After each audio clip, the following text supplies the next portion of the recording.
You good, John? Yo, what's going on YouTube? It's your boy Alex Thomas here, back with another episode of Nerd Talk. We are on episode 16 of the revamped Nerd Talk.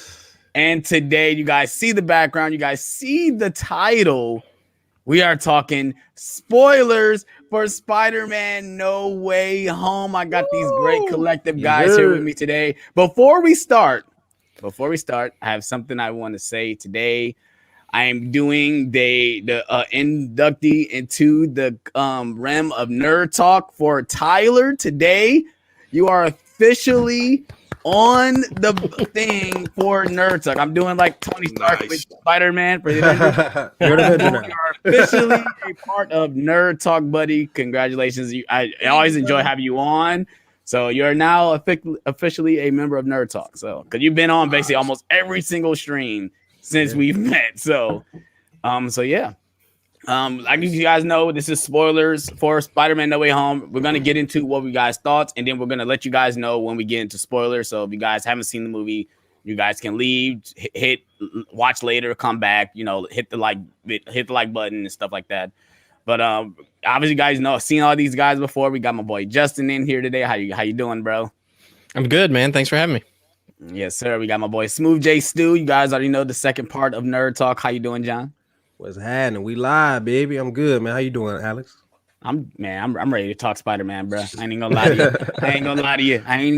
to you. We got my boy Tyler in the building. I know you got Tyler. I know you guys just got done talking about Spider-Man No Way Home and basic entertainment. Man, if you listening to this, bro, I'm coming for you, bro. This man. 2.5 hours of a spoiler talk, but you know what? Our spoiler talk was longer than the movie, bro. Try not to keep it that long. Let's try not to keep it that long. It was a lot of fun, bro. You can never talk for Spider-Man for too much time, bro. Yeah, I think with this movie alone, that's like what was I was watching John Flickinger. He's the Flick Pick. He was making a video like, I don't even know if I want to do a spoiler-free review. Because you really want to talk about all the stuff. Yeah, it's tough. Yeah, I recorded my review earlier today, and it was extremely hard to I watched that, Stu. Yeah, you were like spoilers. You're like wanting to talk about the cast and everything, and you're like, well, there's not much I can say about anything, really. Basically, everything I said in mine on my Instagram, it was basically just everything from the trailer. I didn't even mention Willem Dafoe. I didn't mention Alfred Molina. I didn't mention anything. I was just like, villains came. Spider-Man fights them. Right. So I did basically the same thing. I'm good, man. I'm excited to talk about Spider-Man No Way Home, and let's get it. Yeah, again for the day. But hey, like you said, it's no limit to how much Spider-Man we can talk, bro. Yeah. It's crowds talking to my brothers like since. And you can say 2014, but since like 2016 up till now, as we've been getting Spider-Man content every single year, like till now, it's just crazy because from games, even the shows, like we don't talk about the cartoons, but even like the cartoons as well, So it's been Spider-Man Mania for all our lives, but like the hype has been crazy and it's been all good. That's the great thing about it too. I didn't think about that. We have gotten something Spider-Man every year since 2016. Yep. Did we get up in 2020? Miles Morales, the game. Oh yeah, you're right. Yep. Because I was talking about games, movies, shows, all type of media. We got Spider-Man content. So because he showed up in What If. So in 2019, Spider-Man is the most marketable superhero. He was in Far From Home. Yep. So he was in Endgame. So yeah. Yep. Wow. Yeah. Yep. And then 2018 was Infinity War and Spider-Verse. Yeah. So we got Spider-Man content and the game in 2018. And the game came out 2018. Yep. So I want to go and stop it because we're getting Spider-Verse 2 next year. So. Yes. Yep. Oh, I'm so ready for Spider-Verse. Continuing the Spider-Man. Yeah, Spider-Verse 3 in the next year. Now, and Spider-Man 2 the game. Yeah. I know you put up your review, John, so I don't want to get into your thoughts. If you guys want to check out Smooth J Stu's review, go check it out. I'll put the link in the description after we're done. I'll put the link to his video so you can say his review. Justin, what did you think of the movie, bro? I loved it, man. I to be honest, the first half of the movie I liked, but I wasn't like in love with. And I remember I was thinking like, man, did the because I saw this yesterday, so it had been out for like 2 days, and I was like, has the hype already gotten too big? And I'm, and it's not living up to expectations. But then the second half of the movie, I was in love with, and I walked out of that theater with a huge smile on my face, and I thought this is incredible. So yeah, I loved it. So did the second part of the film make you appreciate the first part of the film more, or you kind of still felt that split? I still feel a little bit of a split. I think the second half, my love for the second half kind of outweighs maybe some of my issues with the first half, but and they're not big issues by any means. They're just little kind of nitpicky things. But yeah, I just so I still we'll talk about that when we get into the spoiler stuff. But yeah, the second half was just so good. It just kind of outweighs the minor things I have a problem with in the beginning. Yeah, that's most people are saying that the first half is the weakest part, but I think it's just it's all set up. But it feels like the other Spider-Man movies that we've gotten is you getting the camaraderie between Zendaya, Tom, and their leads and all their stuff they're going on as well. But then obviously the second half you get the more multiverse stuff going on. Obviously we're going to talk about when we get to spoilers, but that's why it feels like that. And then it kind of rushes to get to that situation when Doctor Strange does the spell. And a lot of people, go ahead, John. I think when movies like this, like big event films like this, we have a general idea of what's coming, and we forget that there has to be setup for what's coming. There was the same thing that happened with Endgame. A lot of people said that that first half of that movie moved slow, and it's not that it moved slow. It's just that we knew that the big battle was coming. We just didn't feel like waiting on it. Right. I think and that could be part of it. That's facts. That's facts, though. That's true. I do feel like Endgame still is a little slow in the first half. Yeah, I think the thing with this is I think the collective characters pushes that first half along. Like you like every single person that shows up. Like you like Aunt May, you like MJ, you like Ned, you like their banter, you like the way they deliver their lines. Like Zendaya sitting there like basically completing his lines. Like I want a lawyer. I know exactly your tactics. I know exactly what you're gonna say. Like and just the way she delivers it is so the way she delivers her lines all the time. And then when Ned is like basically like, oh, I'm the guy in the chair, basically telling on himself, not knowing he's telling on himself. Right, yeah. Like that, stuff like that. It's like, okay, yeah. But yeah, so Tyler, go ahead and tell your thoughts, man. Go ahead and tell everybody on here. Even everyone check out his Instagram. He has great reviews, but go ahead and tell everybody what you thought of Spider-Man No Way Home. The first time I watched it, which was Thursday night, first showing in the theater, 3:00. IMAX. 3:00, bro. I really liked it a lot. I gave it a 9 when I first saw it, and this was ruined because of a horrible theater experience. It's not because of people not cheering. We were cheering. We were going. They heard us fucking 5 buildings down cheering. But I had people in front of me talking that would not shut up the whole movie. I had people when these guys showed up. Someone took a picture of the screen with the flash on. Oh wow. Then in the last 20 minutes or so, some girl, ironically, the same girl that came with the girl in front of me that would not stop talking, she pulled out her phone and started recording the whole third act on her phone. Wow. So that was fun. So then I was sitting here and I was pissed and I was telling everyone, oh yeah, I really like the movie, but I sounded really annoyed because of what happened. And I told Alex, I was like, I need to go see this again. And it's not just because, I did want to go see it again. I really did like it.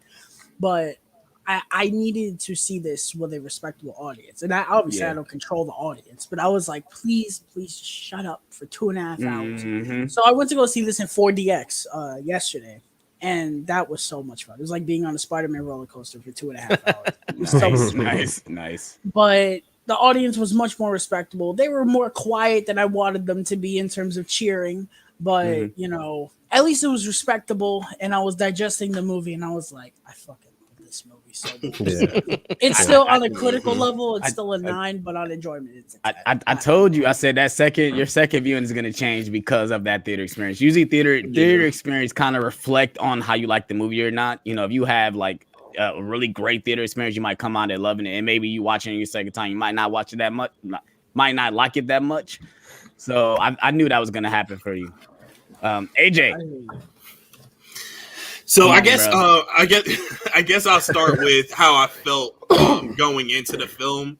I was cautiously optimistic because I didn't think it was gonna meet every expectation that I had, every wish and hope that I had for the film. But after watching it, it fulfilled every expectation, everything I wanted from a Spider-Man film. It's not a perfect film critically. I can't admit that. I don't want to admit that, but I can admit it. It's not perfect critically, but enjoyment wise, it's a 10 out of 10, 11 out of 10, bro. Like, I love the film so much. Walking out with a smile on my face, bro. Anytime I leave the theater with a smile on my face, walk out of the auditorium, it's a good film. Yeah, for sure. At least to me, it is. yeah, I definitely agree with you. It's not a perfect film. Fundamentally, there are some minor things that I would have tweaked, and there are it's a little more holes in the plot than I would like. Yeah, but for sure. I can forgive them. But that's the only reason I didn't give it a perfect score, because just like AJ, my enjoyment score was through the roof. But just as a film, it's hard to give it a perfect score. Yeah, for sure. It's a lot of, like I said, it's a lot of stuff. It's a lot of flaws, a lot of nitpicks, a lot of stuff that you can poke at it, but like for enjoyments, it's just you get everything you want, especially out of a Spider-Man movie. Absolutely. So yeah, we got some people in the chat. We got Luke Reviews in here. What's going on? We got Mrs. Stu in the building. What's going on? She said she loved the film. She said congratulations, Tyler. Nice. We got Luke Ponto in here. Say he freaking loved it. That's awesome. And we got Eugenie here. He just came out of it too. Yeah, I was about to say we had yet to hear his thoughts. Yeah, he'll tell us obviously when we in the chat. We got Jason Carter say hello. What's up? He said seeing No Way Home twice, maybe a third time later this week. That's great. Wow. So yeah, let's go ahead and get into the bread and butter, you guys. Let's go ahead and get into some spoilers, man. Let's go ahead and get into it. I'm going to give you guys like 5 seconds to get out of here. If you guys haven't seen No Way Home, just hit the like button, come back, go see it. Go see it, bro. Just go see the movie, man. The movie's freaking fantastic. Yep. Go see it, bro. How have you not seen it by now? That's my question. Yeah, exactly. Go see it. Go see it, bro. It's funny that it's only been out for like 3 days. We're like, what are you rating? How have you not seen it? Why were you not first in line? to me, it's like if you don't see it opening weekend, that means you really don't care. Like you just don't care about it that much. Kind of, yeah. Because I can see that. And you probably also don't care about being spoiled, Exactly. Yeah, exactly. Yeah. You don't care about spoilers because what if you work all weekend? What if you work? That's what you got the Thursday night screening. You make the time. I mean, that's true. I mean, exactly. Yeah, because I was gonna say it's not like people didn't know when this movie was coming out. So, exactly. They posted that the tickets were on sale. When like if you didn't get your tickets, you didn't want to get them. You didn't care. Listen, exactly. Listen, bro. I got a doctor's appointment. That's exactly what Spider-Man.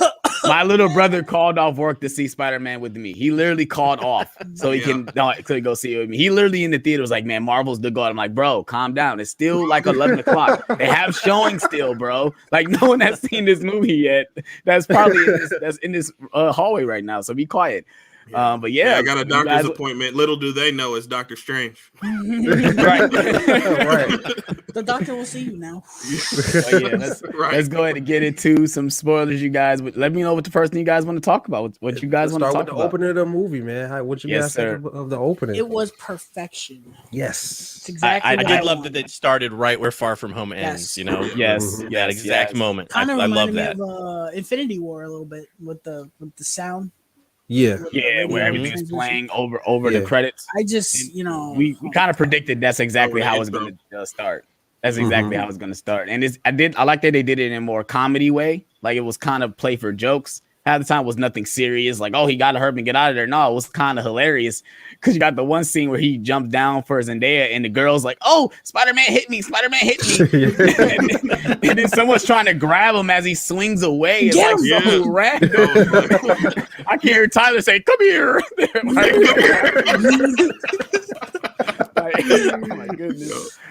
But yeah, this is I love it. The whole interaction in the apartment where it's basically just one shot, like right when it starts with Happy, it's like literally one shot throughout the entire apartment where he's just closing all the windows. Yeah, it's a great opening for sure.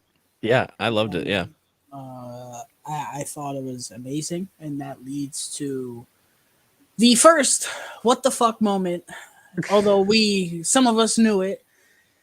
And as soon as we saw that cane, yes, sir, I think all the theaters exploded. Yes, sir. I did. My whole entire row was the truth. My whole entire row, bro. Like women and everything were up out of their seats when he showed up. I didn't have that experience because I had a lot of I had a lot of kids in my theater, and a lot of people didn't know who that was. I'm like, yeah. So I can't relate. Bro. Can't relate. My wife. I had a few people saying, "Oh, like, yeah." Was that Daredevil?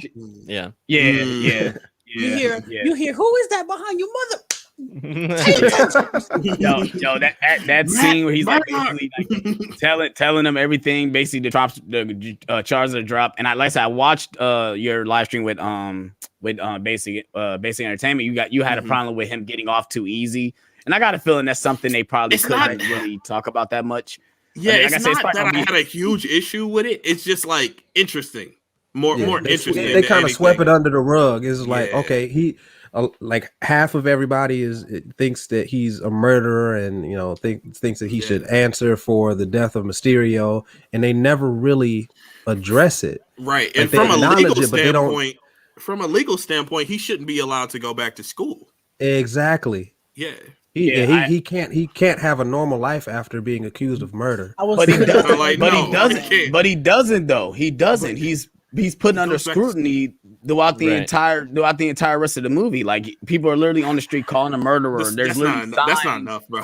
He shouldn't be able to go out on the street though. That's the problem. Yeah, he shouldn't be able to be out and about with everyone. With this concept, I thought it was going to be like the Dark Knight, where it was like, oh, they're hunting him down for what happened with Mysterio, but. That's a whole nother movie. That's a whole nother movie. When he was swinging to MJ, where they were opening the letters and shit, and he's just swinging, and he's like, "Oh, sorry," and then the people were just like, "I'm like, okay, that was a problem I had with it." I can see that because that's more of a nitpick. It's to me, it's like I can see a deleted scene going on where maybe Nick Fury does call in, yeah, that was all Mysterio, that's why it didn't happen. And most people are conspiracy theorists; they're not gonna believe anything, regardless. They see what they saw, they're gonna think that he did it. It's the people who listen to J. Jonah Jameson.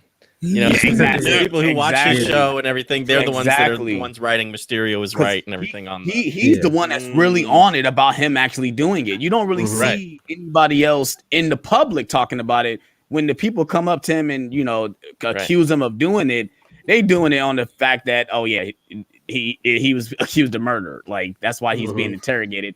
There's literally no charges against him just by him being taken in. But I enjoyed the interrogation scene. It was hilarious. Other news outlets probably put, all charges dropped against Spider-Man, and they probably kind of, other news outlets were like, the charges didn't stick, blah blah blah. But J. Jonah Jameson was still like, he's a murderer, and so we just didn't see that. I think we should have seen that. That's a little bit. Yeah, that's a little bit more than a nitpick. That's a fundamental flaw of the movie. Yeah, but it might have been something they shot and they cut out, because it's the movie. It's 2.5 hours long, so they probably did chop some stuff out. It's added another layer. We would have sat there and watched it. I mean, it's Spider-Man. Well, no, I agree with you. It could have been 3 hours. I think that would go towards people saying that the first half sucked again because it's slow.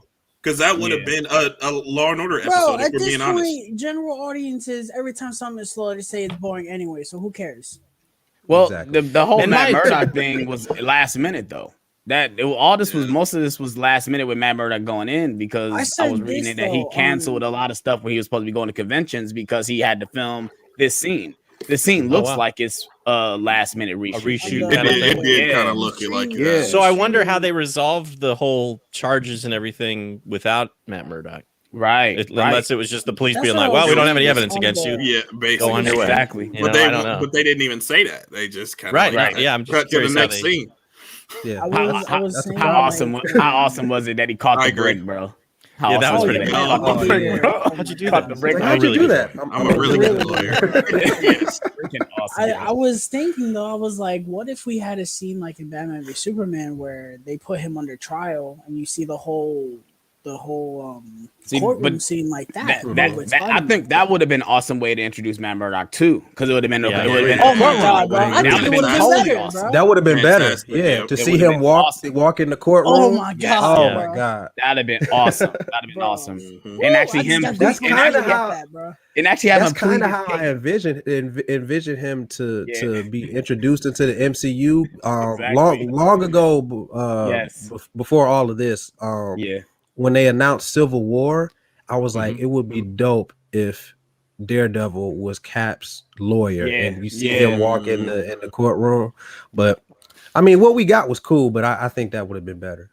I actually expected Matt Murdock to show up in the interrogation scene and to kind of shut that down. You know, to walk in and be like, no more questions. You know, this is my client now, type of thing. That's where I kind of thought he was going to show up. Shout out to Jon Favreau, man. He was in the original Daredevil. And he was Foggy Nelson. Yes, he was. That's hilarious. It's awesome. It was just they should have brought Foggy in from another universe. You know, that would have been great. And they have like a little banter. Well, technically, he didn't know who Peter Parker was, but still, that would have been pretty great. Technically, Foggy Nelson, he's canon to be if Daredevil was canon.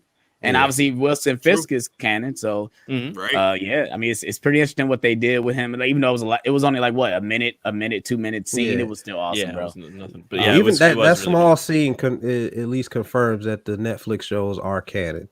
So at least one of them. Yeah. But that moves us over to they can't get into college. They getting all their letters. Like this is all quick montage stuff, which I expect from these type of movies to move along the story. They don't get into MIT, which is pretty sad because I thought, oh, that's Tony Stark's alma mater. That'd been awesome if he got in there. But nope, he can't go because the scrutiny of Spider-Man and all his friends know he's Spider-Man. And then he gets the idea to go to Doctor Strange. And this scene right here, watching it again. His wig is terrible, you guys. I'm sorry to say it's terrible. Yes, Doctor Strange's hair is terrible. It's terrible. Let me know in the chat if you guys agree. It threw me off. It felt like it was literally pasted on his head. Like it did not look right. How did you not notice that? I didn't notice it either. He looks like an action figure. It looks like his hair is just sitting on his head. It's sitting on his head. Watching the movie, I didn't notice anything. It was. I noticed it from the trailer. I noticed it in the theater. Like it was just, it was jarring, and I could not look at it. That's funny. I did notice. I did think something looked weird about him, but I didn't really scrutinize it enough to really kind of, his hair is too dark and it's too perfect. Yeah. And that's when a lot of people was throwing it that they thought he was Mephisto because he doesn't act like Doctor Strange in that scene. But he turns into Doctor Strange later in the scene when he's casting the spell. Like he becomes that looks character more like again. Doctor Strange. And maybe it's the outfit because somehow it's the winter. Somehow it's like cold or it's that like snowing all over the place. Hilarious. Yeah, because he's wearing like the cape with a hood. He got the cloak over a winter coat. It looks odd. Right. It looks hilarious, bro. We find out Wong is the Sorcerer Supreme. Man. That surprised the hell out of me. I was like, it makes sense though, because he said he blipped. Somebody's got to be the Sorcerer Supreme. Right? And I said this in the other stream. I was like, so I guess the role of Sorcerer Supreme is like the president. The president dies, and then the vice president. You're the new president. By default. I guess so. That's exactly what happened. He just sees him blip, and he's like, "Oh fuck! Now I gotta roll the universe. Damn it!" Yeah, and then I was saying, like in other stream, like, well, we know who's gonna win between Wong and Doctor Strange, but it was kind of split. People were thinking that Wong could handle Doctor Strange, And I was like, but this really? is the other thing though that was interesting. He said he doesn't have the time stone, which we already knew, but I didn't think about that until now. I was like, oh shit, he doesn't have the time stone. So like, yeah, all the stones are gone. So it's yeah, like this is- how this- We are at the know, TVA. you know, how is he like Yeah. so powerful without the time stone? I mean, it's all training though. Like he literally, it's magic. Even the first Doctor Strange movie, they were saying he was already becoming too powerful already because he was literally studying all this stuff. He wanted to learn everything as much as possible. So that's probably why he's so powerful. But that moves us over to the spell. He thought of some forgetting spell or something like that, which is like, oh yeah, I don't have the time stone, but I got a spell that can make everybody when forget he things. said the name of the room, I thought he was talking about from What If when he went to that The place. was it the Sanctum or something? And he said No. that I was like, oh, I thought that's what it was, but you know, it was just in the basement. Yeah, it was in the basement. The laundry room. Basically, Yeah. basically, it was in the basement. So he cast the spell, and it to me. I was watching Sean Chandler's video, and he gets upset at this scene because this whole thing could have been situated if Doctor Strange would have clarified to Peter what this spell does. He doesn't understand If he that just once said he it does ahead it, of time. he's like, okay, yo, this spell is gonna make everybody forget, including me. He doesn't say it till he's doing the spells. Like, And okay, Peter could have been like, oh, hey, if this is the case, I want this person, this person, this person to he should have remember. said it right up front before he even started, because that's what messes up the whole thing. That he keeps changing it in the middle of doing the spell. Yeah, And it's was hilarious. I funnier love than it. was in the trailer though. Like in the trailer, it was like okay, whatever. But in the movie, it's funnier because he's like, "Oh fuck, now I gotta start all he's over getting, again." getting I did like every that time he's like, okay, your friend Yeah. Ned. Yeah. So What's it? he said, "What's a Ned?" I like when he goes, "Happy, oh happy." He goes, "No, I'm not happy. I'm tired." He should have said Howard. He found out his name is Harold. His name is Harold yeah. in this movie, which is hilarious. But then that's when the spell gets messed up, and I love he said, "You've changed my spell 6 times." Like, no, it was 5 times, bro. You don't know how to count Doctor Strange. 5 times. Yeah, he was confused for sure. And then the technicality, him saying you didn't call them to fucking verify. Right, you that was Yeah, hilarious. That Bro, was funny. I love when he goes, "So you mean to tell me I just tried to brainwash half the Yeah. universe before you tried even calling?" And I love when he goes, "Well, when you put it like that." He immediately cut to him It's getting kicked out. hilarious. It's hilarious. Oh, Now, shit. what did you guys think about Flash in this movie? Didn't like it. Ass, right? Yeah, They fucked up. it was straight ass. It was ass. I think It the was biggest the waste. I think my biggest issue with Flash is the fact that he wrote a book. Because that I'm like, how much time has passed? Quickly, since- he wrote a Yeah. book quickly. Yeah, Right. I kind of So like the book because it is a reference to Flashpoint. In from DC. DC. So that's really It's the funny only good thing because about it. This is the first thing that I think of when I heard the Right. premise Yeah. of And this I think we movie. all thought of Oh, that when they mentioned the name of the book. But that's my biggest issue. I don't mind that he like immediately is suddenly nice to Peter Parker now because he realizes that Peter is Spider-Man and Spider-Man's Zero. But it's the whole writing the book thing just kind of I thought was a joke that didn't land. This is where I think I didn't I like his reaction to the reveal. Yes, that's exactly what I mean. Like I was like, when they showed too him walking on the abbreviated. street, I was like, "Oh my god, yes!" And Yeah. then I was like, "That was it." Yeah. He didn't even say anything, did he? He's just like, No, he No, said he's just no. dumbfounded. No, Yeah. He just said no. He's Like this guy no. idolizes. Yeah, this guy idolizes Spider-Man, and when he finds out that the person he Someone picks he on all the hates. time, is his hero, he kind of just brushes it off. That kind of I did find it funny though when he was like, "You know what I want." He's like, "All right, I'll tell everyone you're my best friend." Yeah, that was hilarious. That was hilarious. what's up bro. with Flash's hair in this movie? Yo, I was saying his That hair was is weird, trash. too. That was Yeah, not a yeah. good creative choice. Yeah, for sure. Not at all.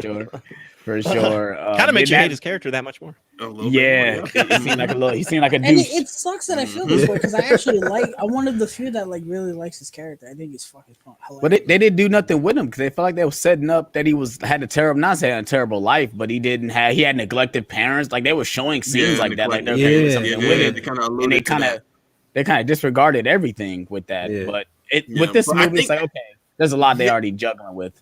Yeah, and and I feel like there are like a lot of different characters had minor roles And we talked about this on the last stream, like how COVID might had something to do with that because a lot of the scenes that Flash was in, a lot of the scenes that Flash was in wasn't with the regular cast. I think he was in one scene with them walking in, but in the school, that was talk about pretty much it. He showed up in the coffee shop, but he was like far off. Like that scene could have been just filmed by himself. That could have been a reshoot too. I said the same thing about, even though Betty Brant's only in one scene, I think her scene is the same way. Like I think she was not there. They filmed her stuff separate. It looked weird. Betty Brant, when she shows up, it looks weird. Looks CGI. Why the fuck they give her the line? Why they give her the line? Go get him, Tiger. That kind of pissed me off a little bit. I was like, why would she say that? Yep. Like, of course they have to say it because we haven't got it for the last movies, but. Go ahead. Elizabeth Banks had MJ say it later on. No, don't they? Doesn't she? No. In the movie? No. Oh, okay. No, it's just Kirsten Dunst says it. Kirsten Dunst says it. Yeah. Yeah. But so that then we move on to the bridge scene. This is the bridge scene. We first get Doc Ock, and your guys' reaction with Doc, even though we seen the trailer, so it wasn't that much hype. But I was still I saw the arm, and I was like, "Oh my god, it's happening! It's happening, bro. It's happening." It was the score for me. The score. The Danny Elfman score, that his theme. I was like, "Oh yeah, I'm in it, bro. This is it, right? They nailed it, dude. They nailed it, man." Michael Giacchino, man. He needs to be more man appreciated. Was in a booth listening to Hans Zimmer's score of Dune, which I still think is score of the year, and said, "Motherfucker, you just gave me the only challenge, bro." Yeah. And I don't think he beat it, but he came damn fucking close, bro. It's definitely the best comic book movie score of the year. Yeah, for sure. It's not even a question. Well, I don't know. I really like Zack Snyder's Justice League score. Oh, Zack Snyder's Justice League. That score. Junkie XL, he owned that. Yeah. He owned that. But I will say this. They're tied. They're tied. I can't decide. They're really good though. Yeah, I can't say it's tied. Justice Junkie League XL, Junkie XL is, I would say, leaps and bounds better, but it's significantly better. Yeah. But I will say this about Michael Giacchino: he's kind of dominating the superhero genre right now when it comes to his music, and I'm so happy for him. What is he doing that they just announced that he's doing another Marvel movie? Oh no, he's doing the Batman. He's doing the new Thor, I think, isn't he? Yeah, he's doing the new Batman, but he's also doing the new Thor, I think. That's what. Oh wow! Oh yeah. He did all 3 Spider-Man movies. He did The Incredibles. Yeah, he did Doctor Strange. He did Doctor Strange. Yeah, so he's dominating the genre right now. He's awesome, bro. The score is amazing. I love that he says the line like the power of the sun in the palm of my hand. Where's my machine? That's the first thing he has to say out of his mouth, because I guess that was the last thing he said before he came back, before he came into this universe. And you guys thought that they were literally plopped out. I know I'm probably moving ahead because they explain how they came here, but the thought of them being plopped out before they either turned or they died. What do you guys thought on that? I thought it was interesting, but I don't know how, like the lizard, he didn't die. So when exactly did he? Well, neither did Sandman, and I think you said before he got cured. You mentioned it was right before he turned, so maybe it was, but Sandman doesn't actually get turned back, but he does turn good, I guess, at the end of Spider-Man 3. So my guess is, was he ever bad? No. Sandman? He's kind of like Doc Ock. He was misguided. He was misguided because of his purpose for his daughter. So that's why he was doing all these criminal things, because he was trying to get money to save his sick daughter. So he had good intentions, but bad turnouts. I think it was a mistake to have to try to explain it in the movie that they got pulled out at a certain point of their lives. It should have just been they were fighting Spider-Man and suddenly they were here. Like, it shouldn't have been like an exact moment, because I think that it becomes an issue, because you go, well, what about Lizard, or what about Sandman? Exactly. So I think they shouldn't have done that. They should have just said, not even got pulled from my universe to this universe. Not even that. It's like, obviously we moving forward, but like when the point where he wants to cure them, when they get sent back, they still have to deal with the consequences that they've done, regardless of them not being supervillains anymore. Right. So that kind of negates all that stuff too. Yeah, they go into jail at the end of the day, regardless. Or they're going back to the moment right before they die. Like Doc Ock is Yeah. going to go back right before his Yeah. machine kills everybody, or so he's going to have to drown himself again. Yeah, or and I something. thought about that too. I'm like, so you're gonna cure these people and then send them back with no powers to defend themselves? They're definitely going to die now. Yeah. Right. Yeah, but I know we're moving ahead, but we getting into the part where Spider-Man fights Doc Ock, and I love this fight. I love when he basically arms come out. And he's like, "Oh, we got competition now." I love that. They started fighting, and then like he's trying to save the woman that he's trying to talk to get in MIT. She comes out and like literally just tried the dog Doc Ock, like, "Oh, that was not good." Like, How dare you? I could have Did you know that she was reading Flashpoint, the Flash book? Yeah, she was reading Flash. Yeah. She just waved her eyes like, "Oh my god, what the hell is this?" Yeah, I love thought the the scene was funny, but I did think it was unnecessary. They could have cut that. They could have cut that out. Mm-hmm. I love the scene with Doc Ock. I thought that was incredible. My issue with the scene is how it ends. Green Goblin shows up, and then Doctor Strange like teleports him back to the Sanctum Sanctorum, and Peter's just cool. He's not like, bro, there was a dude blowing up the bridge. Send me back. Well, like, I need to fight. Wait, didn't he say that though? He does, but he does, but it's eventually. Yeah, I think he's very aloof about it. Yeah, but I think at that point he's just stunned. Like, what the freak just happened? Because I was just there and now I'm here. Like, what the heck just happened? Even though he's met Doctor Strange before, like he's never pulled him into different portals before. But in that moment, he was like, "What the heck? I just saw something. Now I'm here with the freak."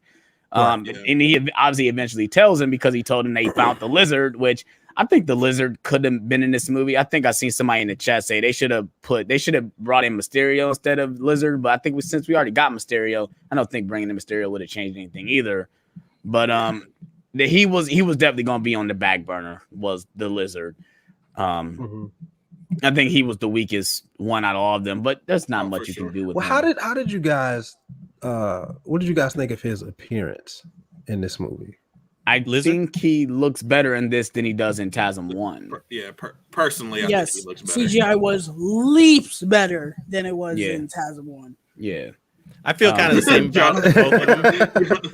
I'm sorry. I said a little. I said a little bit better. I don't like the CGI in that. You think the CGI and the first TASM is better than this film, John? Yes, he looks like a cartoon in this one.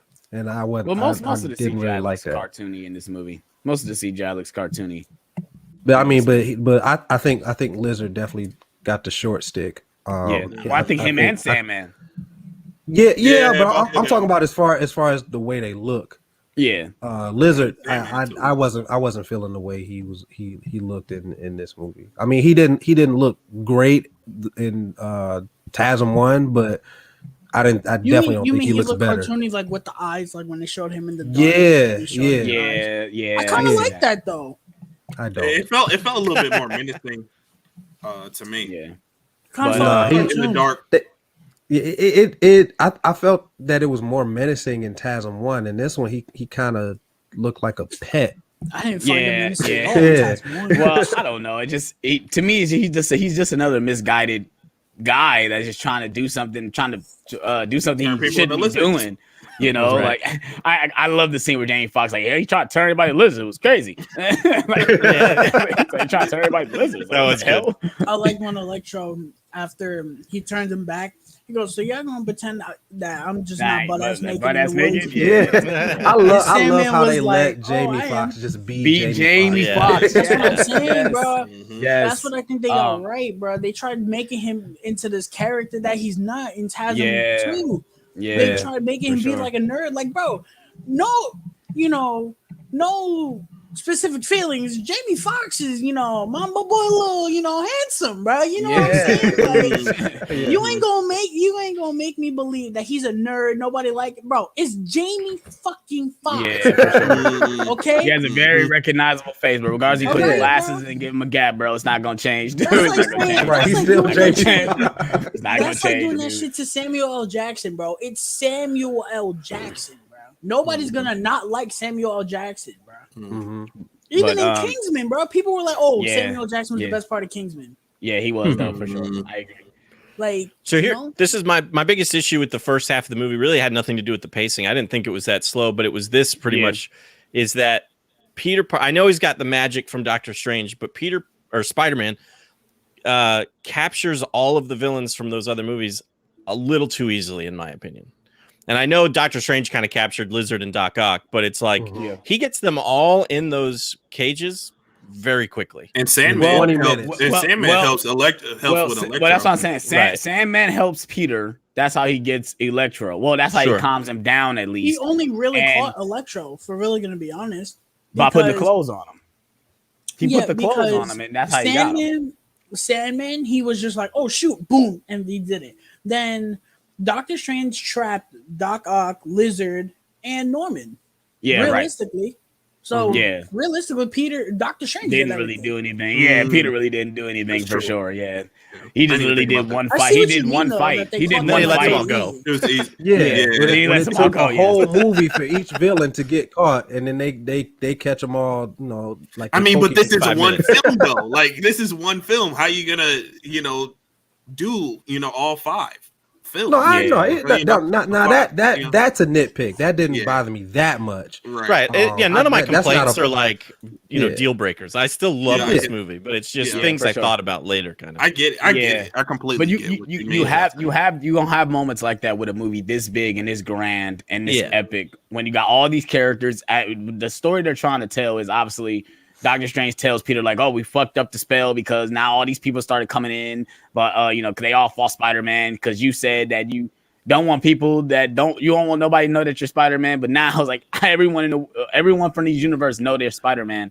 But this another thing that kind of basically told me that Toby Andrews in the movie is that they kind of released this scene on YouTube where he talks to Doc Ock like, "Is this Peter Parker?" He says, "No, this is not my Peter Parker." That was hilarious. Like, okay, that was kind of to me that kind of clarified. Oh yeah, maybe Toby and Andrew is in this movie. He said, "Hey, watch this. I got a quick question. Do you know who Spider-Man is?" He goes, "Peter Parker." Is that him? He said, "Is that him?" He said, "No." Right. That was hilarious. What you about to say, AJ? So. Everybody was brought in that knew who Peter Parker was, right? Yeah, but I know exactly what you're about to say. Electro doesn't know. Electro doesn't know who Peter Parker. Electro doesn't know exactly. Yep, Electro doesn't know. Well, Sandman does find out at the end of the movie. He does. He knows. I think there's everybody one other person that.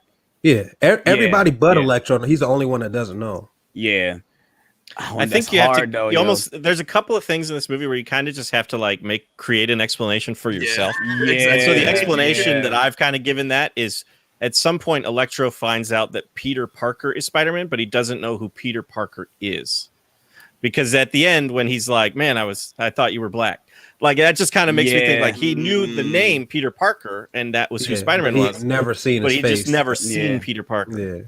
I mean, that's kind of what I told myself. That makes sense. It makes sense if they explain that right, but they don't explain it. So that's what I'm saying. You kind of have to. We just gotta make it. Now you see why I can't give the movie a perfect score. Oh, I mean, of course, I mean, in the first place. I understand. Trust me. Like I say, I love this movie, but there's a lot of stuff you can nitpick when it comes to logic. Like at the end of the day, this is a superhero film. Like they're gonna throw out. You can't think of technicalities when it comes to these movies. Right. Like obviously with people knowing each other. Like we never knew that Doc Ock and Norman Osborn knew each other because they don't talk about those in the movies. We just find out that Harry knows Octavius. We don't know that his father knows. We don't know that they know each other personally. And same with Max and Dr. Connors. We don't know that they know each other till this movie. Right. I always assume that they don't know each other because they were world-renowned scientists. They knew of each other, but they may have never had direct contact with each other. But it feels like they both worked at Oscorp. Yeah, I was gonna say Max worked at Oscorp and so did Connors. So they're not friends. I'm talking about Doc Ock and Norman Osborn. Right, I know. Yeah. Another thing that I kind of nitpick that too is that Octavius knows that Green Goblin is Norman when that wasn't public record, because if Harry doesn't know, how does Doc Ock know? Yeah, that's a good point. Yeah, and nobody knew. And same with Sandman. How would Sandman know, because it wasn't put out to the public? So that's another thing I looked at. Everybody that knew that Norman was Green Goblin, he killed him with the exception of Spider-Man. They saw the movie. Okay. They saw the movie. This doesn't. They saw the movie. Right? They got it on 4K. Yeah, right. This doesn't cover this doesn't cover Doc Ock knowing, but it would cover Sandman. Maybe after Spider-Man 3. Yeah, because if the It Sandman would come feels out like it's after Spider-Man 3. After Harry dies, maybe it Right. Out with, oh, this Right. happened. Yeah, and then, that could be. Yeah, that makes sense. Writing That your makes own narrative now. I mean, But we're writing for our Doc own Ock, I narratives don't know now. that one. Yeah, Yeah, it's a that plot hole that we're It's a trying to plot fill. hole. Yep, Yeah. we gotta fill it Yeah. ourselves. Yeah, Yep. they want you to read the comic. You know, they want you to read Right, the right, comic. yeah, exactly. It's all Right. explained in the prequel comic. If you just Yeah. read the prequel, Yeah, Disney want more money. Same shit But with Will Blue. But so what's next? Oh, so we're on now. He's captured most of all the villains, but then he gets a call from Aunt May that Norman. Well, we get the Norman Osborn scene. They show his mask first, which I do like the way the mask looks in this movie. It looks different than the original. It looks more the head does look looks a little bigger. different. It looks more. I feel like it looks more Yeah. polished, like shiny, Yeah, or like the eyes or paint, something. the paint is kind of translucent. Yeah. Translucent. Yeah. When the light hits it, it shimmers purple. I Yeah. loved that Yeah. touch. And I love that he breaks it and it kind of does like the Spider-Man No Way Home look when it's next to a dumpster and he like walks away in the same type of way like Spider-Man Spider-Man did. Yeah, Spider-Man 2. Spider-Man 2. Yeah. Yep. Spider-Man No Way Home. And I say No Way Home. No More. Spider-Man No More. The Yeah, comic. yeah. Yes. That's what I'm Yes. talking about. I said No Way Home. See, fuck all these titles sometimes, bro. They all sound so similar, man. Far From Home, No Way Home, No More. Goodness gracious. But and I think the reason why they did that because AJ, you were probably right, bro. They know we don't really like the costume. Costume is the one thing that most people talk about. That we're gonna get rid of this mask and allow Willem Dafoe Power to be Rangers, himself. Power Ranger villain. I'm Like, in it's the a lot- minority, man. I love that costume. I mean, I would have I like the preferred costume. a doesn't more age comic well. book accurate one, It- but it- I don't yeah. think it looks bad. I think It doesn't I think age looks well great. today. It doesn't age well today. I I'm feel with like Stu it's a on this one. Power- I really Power like Rangers. it, and maybe it's just because I don't know. I just really liked the first. I mean, I know we all love the first movie, but Yes, sir. I don't know. I like that mask, and so I was a little bummed that they got rid of it. However, when we see him later with that purple hood on and everything, I was like, "This is pretty sweet." So Yeah. I was pretty happy to, with to it. to me, like the the Green Goblin scenes work more because you've seen him deliver the lines. Yeah, you can Some see of his those face and scenes. everything.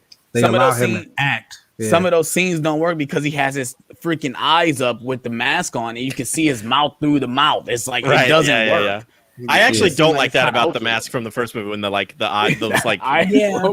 they go up and you just see his eyes behind the mask. There, that's a it's little like corny. that's a little hokey, but it's what they had. But I Yeah. like that they allowed this little touch. And you're right. I love that the touch of the costume. He basically wears like a costume over his costume. Yeah. Like he gets Yeah. the exact colors, the green and the purple. I guess the Green Goblin just loved those colors because he Colors, yeah. specifically picked Yeah. those two colors. I don't What do know. you guys think about the Inside Out suit? Because I thought it was a new suit, but it turned out it was his black and red suit turned inside out. I thought Doctor Strange was gonna give it to him with the bracelet. Yeah, I thought so Yeah. too. Yeah, I did That's too. exactly It what was I I thought. liked fine. it, but it doesn't make sense. Like the suit being inside out, kind of I can accept it, but the mask being inside out doesn't make any sense. To me. Yeah, Yeah, yeah. yeah. Mm. Well, it It looks shouldn't funny be because you able see to- you see You the see all wires. the wires, yeah. Right, yeah, which is cool. You gotta. But like It the should- eyes, the it shouldn't eyepiece it shouldn't look be that able way. to like move. Exactly. exactly. Yeah. Exactly. Yeah, that's a little technical thing. They had to do it. They really did to sell toys. I don't care what nobody say. Of course they did to That's sell toys, yeah. That's why he's got like Just 4 added different this- suits in this movie. Yeah. Yeah, he got Yeah, like it's a lot 5 of them. suits. It's five of them. Mhm. Like goodness Yeah, the gracious. Infinity War It was one, also the very black fortuitous and that gold. his first the red suit and got black. dirty and he had to wear the Iron. Iron Black Spider and suit when he gold. fought Doc Ock because that Exactly. nanotechnology really the hybrid saved him. one. Yeah. Mhm. Yeah. The new yeah. one. and Yeah. the one at the end, The final swing. which we will talk about. Oh yeah. So after that, then that's when we're getting into what's after. I lost my train of thought. Captured He's all. helping No, the he villains. right. That's not. He brought Green Goblin into the basement. This is where we get the Aunt first May. interaction. Right, Aunt May. We meet up with Aunt May at Feast, where we get the first hint of Feast in this world. We have no mention of Feast, but first in this movie. This is the first time we ever heard This one Feast. that was cool. I like seeing Feast in the movie. Yeah. Yeah, me too. Yeah. I think everybody who played the games. Yeah, that was the first thing I thought Appreciate of. seeing that, yeah. I think I was the only one in my theater that played the game because as soon as I saw it, I was the only one that went, "Oh, Same. Yeah, same. Well, the other people were too busy talking. I tapped my brother. I'm like, look, that's like it's canon now. Like Feast is canon in this world. Like maybe we'll get Mr. Negative soon. Shit. please. But then that's I when would love that. Yeah, for sure. For sure. Live action Mr. Negative, I think it'll work. I mean, they could do Electro, they definitely could do Mr. Negative. But then next, that's when we get Aunt May tells him like you need to help them. He's like, no, I don't want to help them because it's not my problem. When at the end of the day, this is your problem. You fucking caused this, Peter. So it is your problem. Like you didn't cause this, bro. I don't know what you talking about. Then he takes. That's when he takes Green Goblin to the they call it the Wizard's Dungeon. That was hilarious. It's the Wizard's Dungeon. We missed that J. Jonah Jameson has a tail on Peter, I guess. Like he literally has a tail on Peter the whole time to try to get the scoop on him. And then they go down, and that's what Doctor Strange like, oh, I want to send them all back. But that's when we find out they all died. Doc Ock says, oh no, you're the walking corpse. And then Jamie Foxx goes, oh, I love it here. I love it here. I love it. Because it's just hilarious. Like everyone's talking to you. It's just great to see all these villains interacting with each other.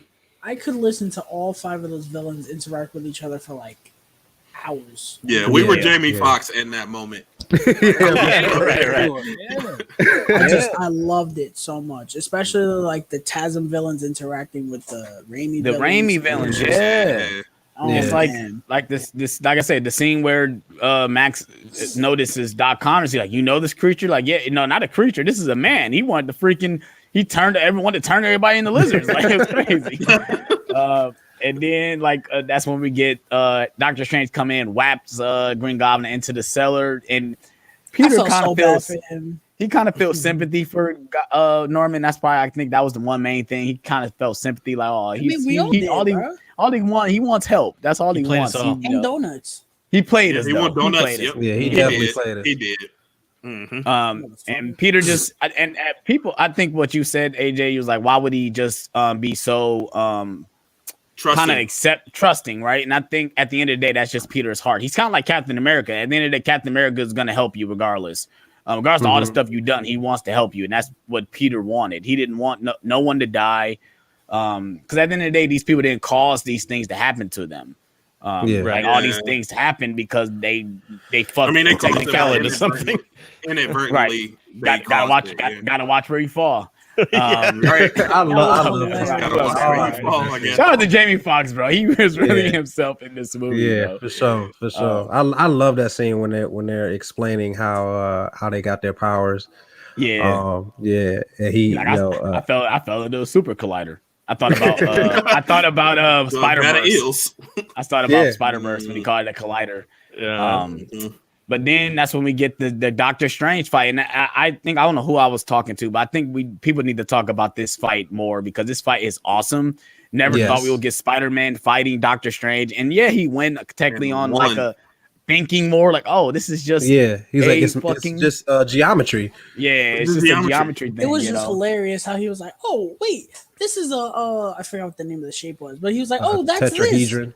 I know this. It's great at geometry. He goes, if you do this, I kind of wish he wouldn't have said it out loud. I kind of wish it was more like a Spider-Man thing where he thinks things in his head.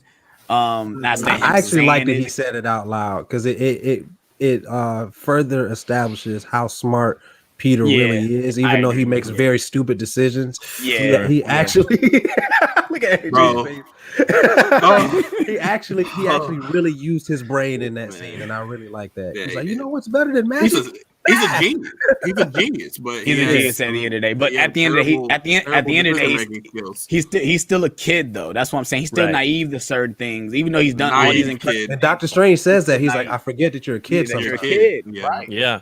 I mean, universe together. It comes down to when he gets out and finally defeats Doctor Strange. He literally nerds like, oh my god, I just got into a fight with Doctor Strange and I won. Like, oh my goodness. And he was so hyped to tell his friends that he had a fight with Doctor Strange. Tyler, we talked about it. I do agree. I think this exact scene when he fucks up the mirror dimension is happening in Multiverse of Madness. It is causing a lot of stuff to happen within this. And obviously, I think this movie does. I think this movie coming first before Multiverse of Madness makes more sense. I think it was the other way around. After watching this movie, I don't know how they would have done that. Exactly. That's what I'm saying. I think now, like after seeing this movie, it's like exactly. I don't want to think about it too much. It's gonna make my brain hurt. Maybe it was written differently. Yeah. Well, also they changed. Also they changed directors too. Also they changed directors too from to when Sam Raimi got the reins first. Doctor Strange. So maybe that's why too. Yeah, they might have to scrap a lot of stuff that they were gonna do. Yeah. So now we're getting into where he wants to help everybody. He gives the box to Zendaya, which I do love Zendaya in this movie. She's hilarious. She's like, I'll definitely do it. I'll fucking press the button. Like, I like and Lizard literally says, that's not his girlfriend. I don't believe that. when he took the box and she was like, run, and she was holding it. She's like, yes, I get you. It's so hilarious. She was so on it, bro. Yeah, she be so on it in this movie. I think this is my favorite performance from her. Is in the trilogy. Most definitely. This is my favorite roles from all of the characters. Yeah. Oh yeah. They've all think about it. Yeah, especially Ned. Ned definitely improved in this movie. He does a lot of great things. Let's talk about Ned. Uh-oh. You got a problem with Ned? Whoa. Justin knows what I'm gonna say. Justin knows what I'm gonna say. You got a problem with Ned, bro? Yeah. How was he able to use the sling ring like so fast? And it took Doctor Strange months to learn how to use it. Well, it's a small line, but he explains that he says his grandma says there's magic in their family. And also Doctor Strange, when he was doing it, he didn't believe that. No. This is what I'm gonna say. Remember in Doctor Strange when she told him, "Oh, the only way you can use it is if you really envision where you want to go or what you want to happen." When Ned was like, "Oh, give me Peter," that's what he wanted. He wanted Peter, and he was envisioning, "Oh, Peter," obviously, but not at first. Peter, but when it first happened, he she's said, kind of just joking around. I wish I was with Peter. Yeah, not even. And he does. They do the handshake, and it flickers. When they do their handshake, it flicks a little bit, and they're like, "Oh, what the heck?" I had an issue with that too. I didn't think that Ned should be so good at it without. I mean, well, he wasn't. I watched the video today, and they explained that like Doctor Strange was trying to force the magic when he first was learning. Right. Whereas Ned is so laid back that he just kind of like lets the magic happen, and that was something that helps. I can believe that. Let the magic. But I do think it was convenient. He's not good at it. He was so good at it so quick. He doesn't know how to close them. He doesn't know how to close the portals, so he's not good at it. Like he was literally trying to close the portal the whole time as they're fighting. Like and he still couldn't find their Peter either. He couldn't. He struggled to find their Peter, and on the second time it showed up behind him. Everything exactly. But Doctor Strange, when Doctor Strange is trying it in Doctor Strange's movie, he can't even get a portal open. Yeah, so that's what I'm saying. Like, he had some internal struggles he needed to go through before. That's true. That goes back to he didn't really believe it though. Like regardless of everything he'd been, he still didn't believe it. He didn't understand it. So that's why he got the fucking thing, and he was like, and he saw the spark. He was like, I know it. And Ned already knows that magic is real. Mm-hmm. Exactly. So Ned is full into this world. His best friend is Spider-Man, bro. He knows he's fought with the Avengers. John, he knows. We all trying to convince John. Well, he asked the question. I'm just answering it, so you don't have to really get it. I'm just answering the question. All I'm saying is that it's awfully convenient. Yeah, I do feel like a lot of things were convenient. In this it happened because it needed to happen. Exactly. I mean, pretty much everything that we love about this film was very convenient. Possibly the best moment in the movie. He creates the best moments.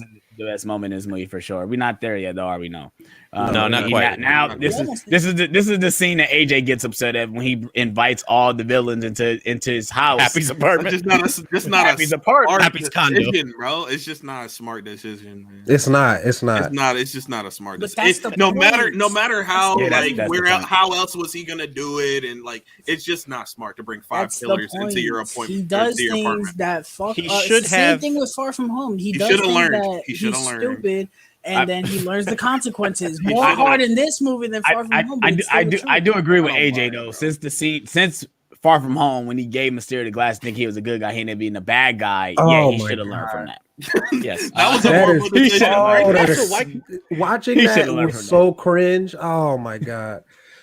Why couldn't Peter create those? Like, why did they have to be present? Why couldn't he have created those cures and then taken them to the wizard dungeon and done it because he didn't know how way. to make them. Like I So he needed them. but he didn't know how to make them by himself. He made. he needed to bring Norman Osborn.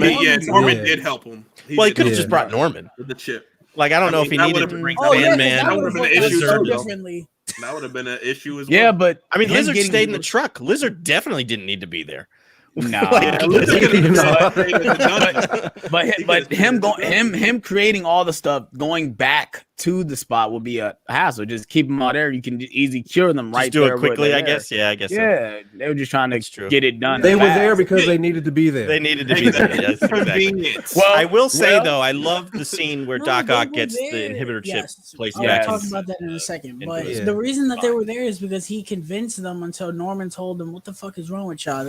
Exactly. He told them, you guys are gonna die unless Norman was the one that turned everybody, especially Electro. Electro wasn't really down with it. Yeah, Electro was already teetering. But they were rocking with it though. They were like, "All right, bro, let's see what he gonna do." Sandman was. But that's exactly why they all went. Well, I mean, to an extent, I can understand that though. It's like we're going to send you back to your universe where you are immediately going to die, or you can come with me and I'll try to help cure you, and then we'll send you back where you can immediately die. I don't know. So is that much of a choice? Right? Yeah, I guess I'll go with you. Lizard says he's okay. Either I go with you or I stay here and die. I mean, that's the only choice I got, huh? Right. But I do like this scene with all the villains being there because it just gives us more time for them to interact with each other. Yes, like you get the moment between Electro and Sandman. You get the moment between Doc Ock and Norman, even though Norman wasn't Norman at that time. So I do like the scene where he already got the inhibitor chip. He's like, "Oh, you ready to be whole again?" And Norman goes, "Just me," but in the Green Goblin voice, which was awesome. Yeah. I noticed that the second time. I was like, "Yeah." I was looking for that too. Like I was like, when I heard that, I said, "No, he ain't Norman no more, bro." Yeah, he ain't Norman. He fucked with the thing. That's why it didn't work the first time because he was already in it. I don't believe that Norman was there the whole time. I believe it was Green Goblin. It was Green Goblin. Yeah, he knew. Like the entire time. I think the only time Norman was there was by the dumpster. No, I think he was there in Feast when he gets to the dungeon. You don't think when he gets to the dungeon? No, I think he was in the Goblin apartment. took over. Oh no! I don't think. Even when he was helping him and he was telling them, no, I think he was only there. Yeah, I think he was only there at the dumpster. I think that's the only time Norman was there. Okay, I don't want to believe that though. I want to feel like that makes it better to me.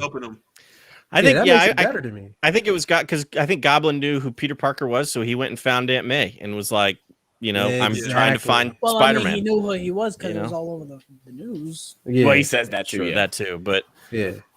But I think Goblin was in control pretty much the entire time. It was Norman until they were in the apartment.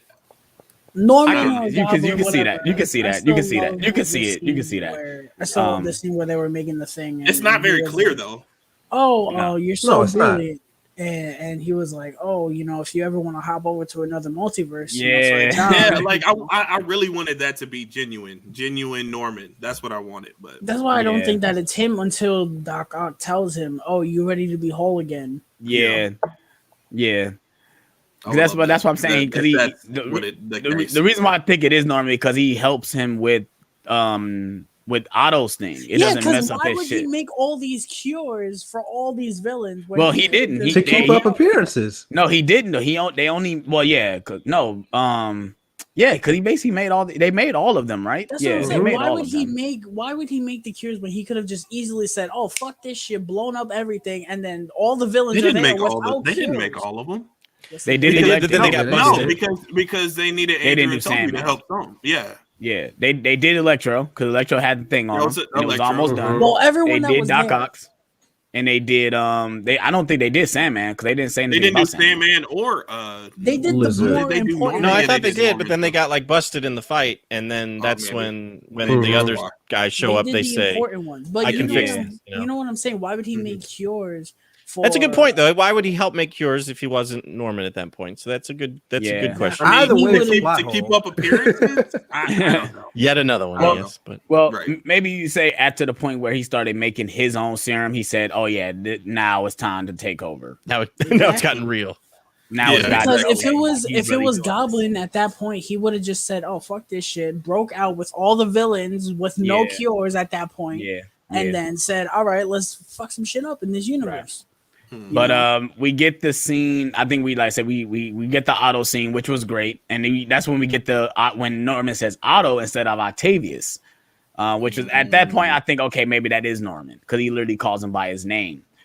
And then that's when we get the spider sense scene where I do love this. I know it's we were hyping this. That's what I love this. Bro, I was like, what? I thought it was felt the spider sense in me. You feel it. It's like, everything is drawn out. Like he's like, something's happening right now. I was kind of disappointed that they didn't keep the squiggly lines on him for the whole movie. Like I understand why they didn't do it. When he got pushed out of the body, bro. I love that. Yeah, I was like, spider sense. Yeah. They only did it for that scene because they wanted us to see that, bro. They wanted us to see it at least. But we get the spider sense scene, and we he finally figure out something's not right, and he find out that it wasn't that he's not Norman, he's Goblin. And then that's when he changes his voice to the Goblin voice, which I absolutely love. The Goblin, chilling, love the Goblin voice. He's so menacing, goodness, man. Oh my goodness! Shout out to Willem Dafoe, man. He's a shining star. Him, and obviously we're gonna get to another character we're gonna talk about a little bit later. But he's definitely a shining star in this movie. I wonder who. We have to get to it in a minute. But we get this awesome. I feel like we're gonna say different people, but. Me too. We definitely gonna say different people. We'll see. We get this awesome fight, and it's apartment complex between Tom and Willem Dafoe, and we obviously people have been saying that Willem Dafoe wanted to do most of his stunts, which is freaking crazy because he's like 60 something crazy, going through floors and stuff. It's like shit. That was a pretty awesome fight scene, though. It was. You know how respected Willem Dafoe is, or you know how respected he is by the community when he fucking powerbombed Spider-Man through the building. Yes. That was awesome, dude. That was awesome, dude. For that, bro. Yeah, that was awesome. I was like, bro, how do you have an audience clapping for the villain nearly killing the hero? It was raw, bro. It was raw, bro. He literally has a Joker moment where Peter's like literally nailing on him. He's like laughing his ass off. Yeah, like this is nothing, bro. You don't have the power. Listen, you don't have the will to try to kill me. That's what he was trying to push it to threaten me with. I'm gonna tell you exactly what I told the other stream, and might get crucified for this. I don't care, bro. His performance in this movie was reaching Heath Ledger territory, bro. I will die on that hill. Not almost there, but I wouldn't quite say that, but. It was great. It was definitely very good. Bro. Yeah. Yes. I was getting close for me. If he had more screen time, I may agree with you. But because his screen time was so limited, I can't say that. To me, it helps. I think it was in the same caliber. I agree. To me, it helps that he's actually doing the work. Like you see his face, like other than having a mask on, you see him delivering his emotions in these lines. Man, he took this role back from 2002 and I amplified stepped right back into it like it was right in it definitely made me want to watch the original Spider-Man. Me too. Me too. Sure. Made me want to see this again. We get this awesome scene where now they're down at the bottom of the floor. We got Aunt May, like, trying to do something, I guess. Like, not just run, like, just get the fuck out of there, bro. Yeah, what's she doing? What was she trying to do? I don't know. She was getting in motion to try to fight, I guess. If she was there because she needed to be there. Yeah. Hey, I mean, if she right, man, right? Like she was gonna try to fight Goblin, kind of, maybe, or something. Yeah. But if she leaves, we don't get this emotional scene we're about to get where the glider literally goes through the window. Bro, did anyone else think that she was about to get stabbed, bro?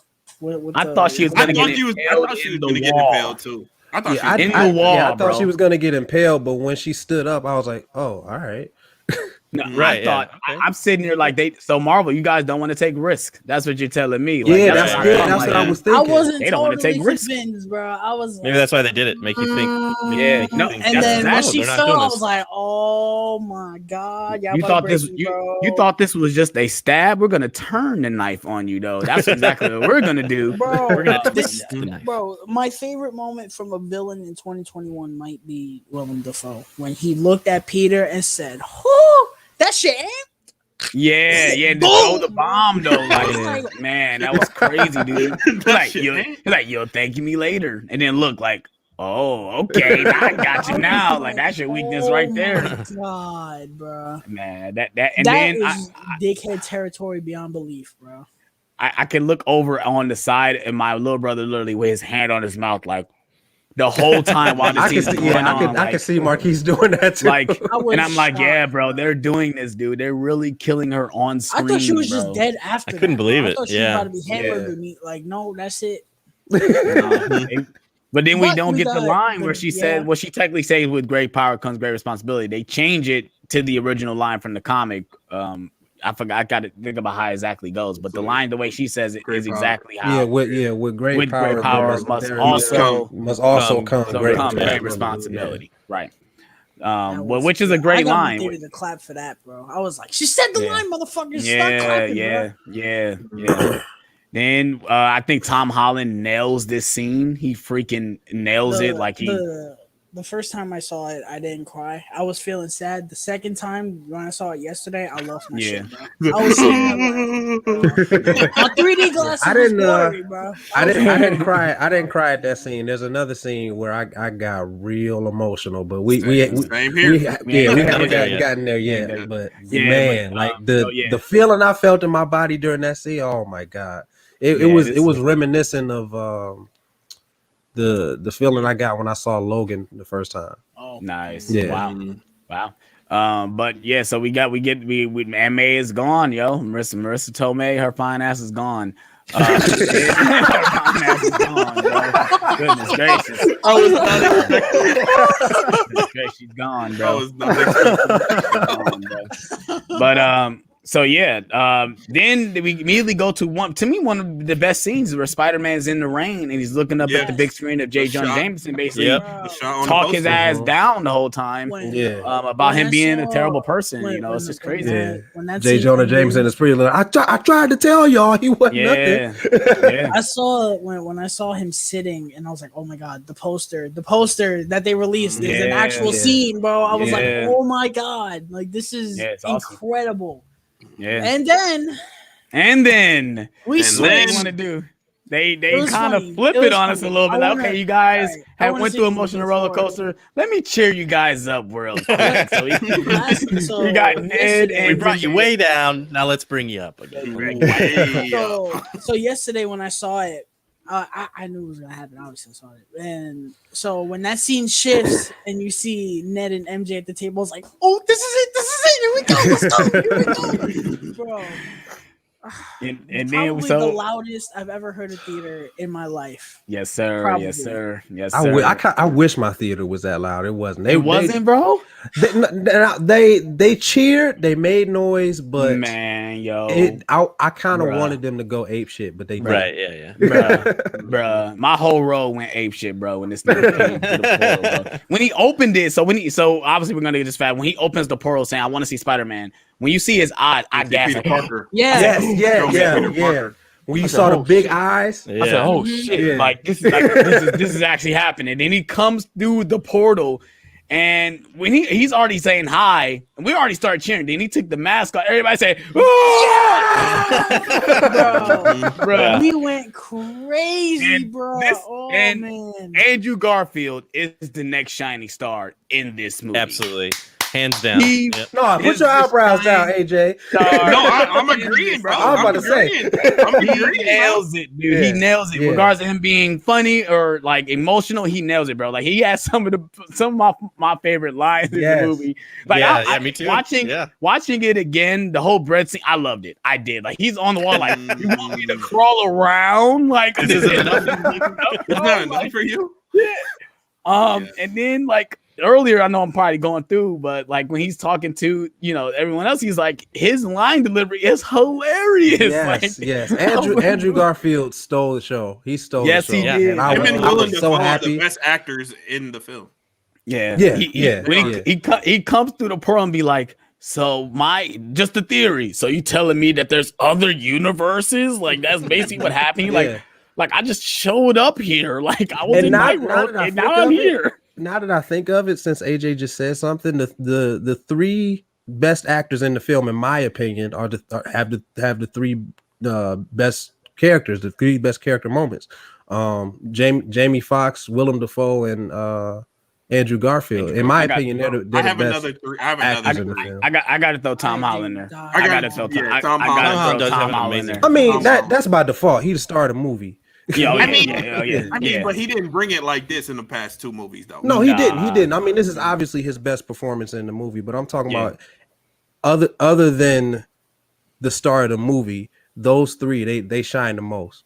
Mm-hmm. I don't know, man. That scene where he cures Doc Ock, man, that shit hit me. When he we talked about it. Me and AJ talked about when he was saying Doc, I was thinking about Back to the Future Part 2. Like when I thought about that too. Hey, Doc, like Marty McFly. Yeah. So we the whole thing, the bread thing is hilarious. I love it. And then I think the grandma thing went a little too long. Like I think she got a little bit too much. See, they could have cut her a little bit off. But I did love that she basically told him to get the web up. The You're already up there. Go grab it. And she tells him, "Hey, can you guys pick up your mess? Like you guys just made a mess in my house. Can you guys clean up after yourselves?" I do like how they're like, "Oh, of course, yes." So I'm sorry. Yeah. So Ned opens the other portal and he kind of clarified. Let's say Peter Parker. Let's not say Spider-Man. Let's say Peter Parker this time. So he opens up the portal and then here we go with Tobey Maguire walking through the freaking portal. And I went freaking crazy. Did your audience go crazy for that too? Yes, we did. My audience didn't. I mean, there was cheering for Andrew Garfield, but then when Tobey Maguire showed up, it was like silent. And so for me, not for my. And so for me, I kind of almost wish they had introduced Tobey first or later in a different scene, because I feel like by having Andrew Garfield show up in that scene, and then as soon as he goes, okay, let's say Peter Parker and opens up another portal, it's going to be Tobey Maguire. Yeah, so I feel like that's what it was though, because we knew if he's here, they're going to do Tobey. I think it's also the way because we got more cheers for Tobey than Andrew. It was the opposite in my theater. I got more cheers for Andrew than Tobey, and I think just to hit it on the head, there wasn't enough space in between reveals. I don't know. Tell that to my IMAX theater, bro. When Tobey walked through that theater, bro, literally, this was me. I was like, exactly. Bro, me too. But I think it's also maybe I just had a theater full of Andrew lovers. I don't know. Well, maybe me too. I don't know. It's also the way he came through the portal. He just like literally just walks in like the way Tobey Maguire does. Like they don't even show his face first. Like he's turned around and he like walks in, kind of like he's not even there in the scene, kind of. Like it's kind of a little off. His reveal. Andrew's reveal was more dramatic. Yeah, I agree. For sure. Yeah, for sure. It's more fitting for him too, and maybe exactly. I think it was more fitting for both actors. Yeah, because the way Andrew came in was the way he came in. I think the way Tobey came in would be the way he would come through a portal. Because he's like, I just came through this portal. Like, what the fuck? And I was a little worried. Ned is like, he's just a regular guy. He's just a regular guy. When Tobey shows up and he's not in this, he's not. I mean, and obviously they said, "Show me Peter Parker, not Spider-Man." But when he's not in the suit, and then in the next scene when they're doing the whole, the cures and everything, and he's still not in the suit, I was like, don't tell me Tobey was like, "Yeah, I'll do the movie, but I'm not getting into the Spider-Man." I'm not getting. So I didn't think they were going to do that. I didn't think that either, bro. And that would have been so sad. It would have been. And I was worried that was going to happen. So when he revealed, his costume underneath, I was like, "Oh, thank God." When I saw it Thursday, I wasn't crying. I was just like, "Let's go!" Like I was so hyped. But like yesterday, when Andrew jumped to the portal, I teared up, bro. I was like, "Bro, this really happened." That was me with Tobey. Like, this really happened. This is not real, bro. It still doesn't feel. I think somebody said it. Yeah, somebody said it. Yeah, it just feels like it feels like a fever dream. Yeah, it does. Oh It just my it God, still doesn't see real. I watched it today and I still watched. I said this did not happen. There's no way they pulled this It feels off. like a fan, and it's something fan made, bro. It was like fan made. They gave a fan $200 million. Said, I want all this in here. And somehow the pacing was right, the writing was good. Like, it didn't feel like a convoluted mess. Like, for instance, Spider-Man 3 or TASM 2. And I say that in my review. Like, this could have went so wrong. Yes, but they pulled it off, and I'm so glad that they did. Yeah, this could have been terrible. This could have been terrible. It really could have been. Could have been the Rise of Skywalker. Yes, real talk. Like, I like Rise of Skywalker, but I understand the flaws. Like the whole ending to Rise of Skywalker is a convoluted mess. It really is. It's just so much stuff thrown at the screen. Should have been, bro. Yes, because I say agree. I said this on my other stream, but this movie to me is what it should have been for Rise of Skywalker, in the sense that this movie's purpose was to fix a lot of things that people had complaints about. They toned down the humor. They made the tone way darker for him. They gave the movie stakes. It was way more important. And the movie was focused and took risks, and it was more focused on Peter Parker. That's all people wanted. Yes. Everything they it didn't feel like nostalgia. It didn't feel like a Iron Man spinoff. He was being overshadowed. You get one instance of Stark Industries. That's it. They show Stark Industries because of the situation with the beginning, but that's why I say I think why people and the replicator that he creates all the cures with. That's Stark technology. But I mean, the reason why I think most people feel a problem about that first movie, because it still feels like that Iron Man, Spider-Man thing. Like, we still, and then I think once we get to the second half, it feels like a Spider-Man movie. And maybe it helps that the other Spider-Man started coming through the fucking portals. So now it's like, okay, now we really have Spider-Man in here. And then in Far From Home, even though Tony Stark isn't in the movie, they name drop him so much. He's all over the walls and everything. Every second you see a mural. So. Right. So I love that they kind of toned that down. I do agree. I do love that this was a Spider-Man centric story, and it does help that we got the other Spider-Man villains. And then obviously we got Spider-Man. I was worried about that because I was like, are they going to overshadow Tom Holland's Spider-Man? But it didn't feel like that. They didn't. It still felt like Tom Holland's Spider-Man film. We'll get to the part. We'll get to that part when we get there. Go ahead, Tyler. Though, but go ahead. Even when they jump off and they all swing, it still plays Tom Holland's Spider-Man as number one. It doesn't play. He's the one. Even though it would have been amazing to hear the Raimi theme, it still plays his theme, and I love that. He's in the front. Front and center when they land too. Right. Yeah. But now, like I said, I think me and Tyler talk. I think this is my favorite scene without being the third act, is where all the Spider-Mans are talking to each other about their losses and about why they do what they do. It's freaking awesome.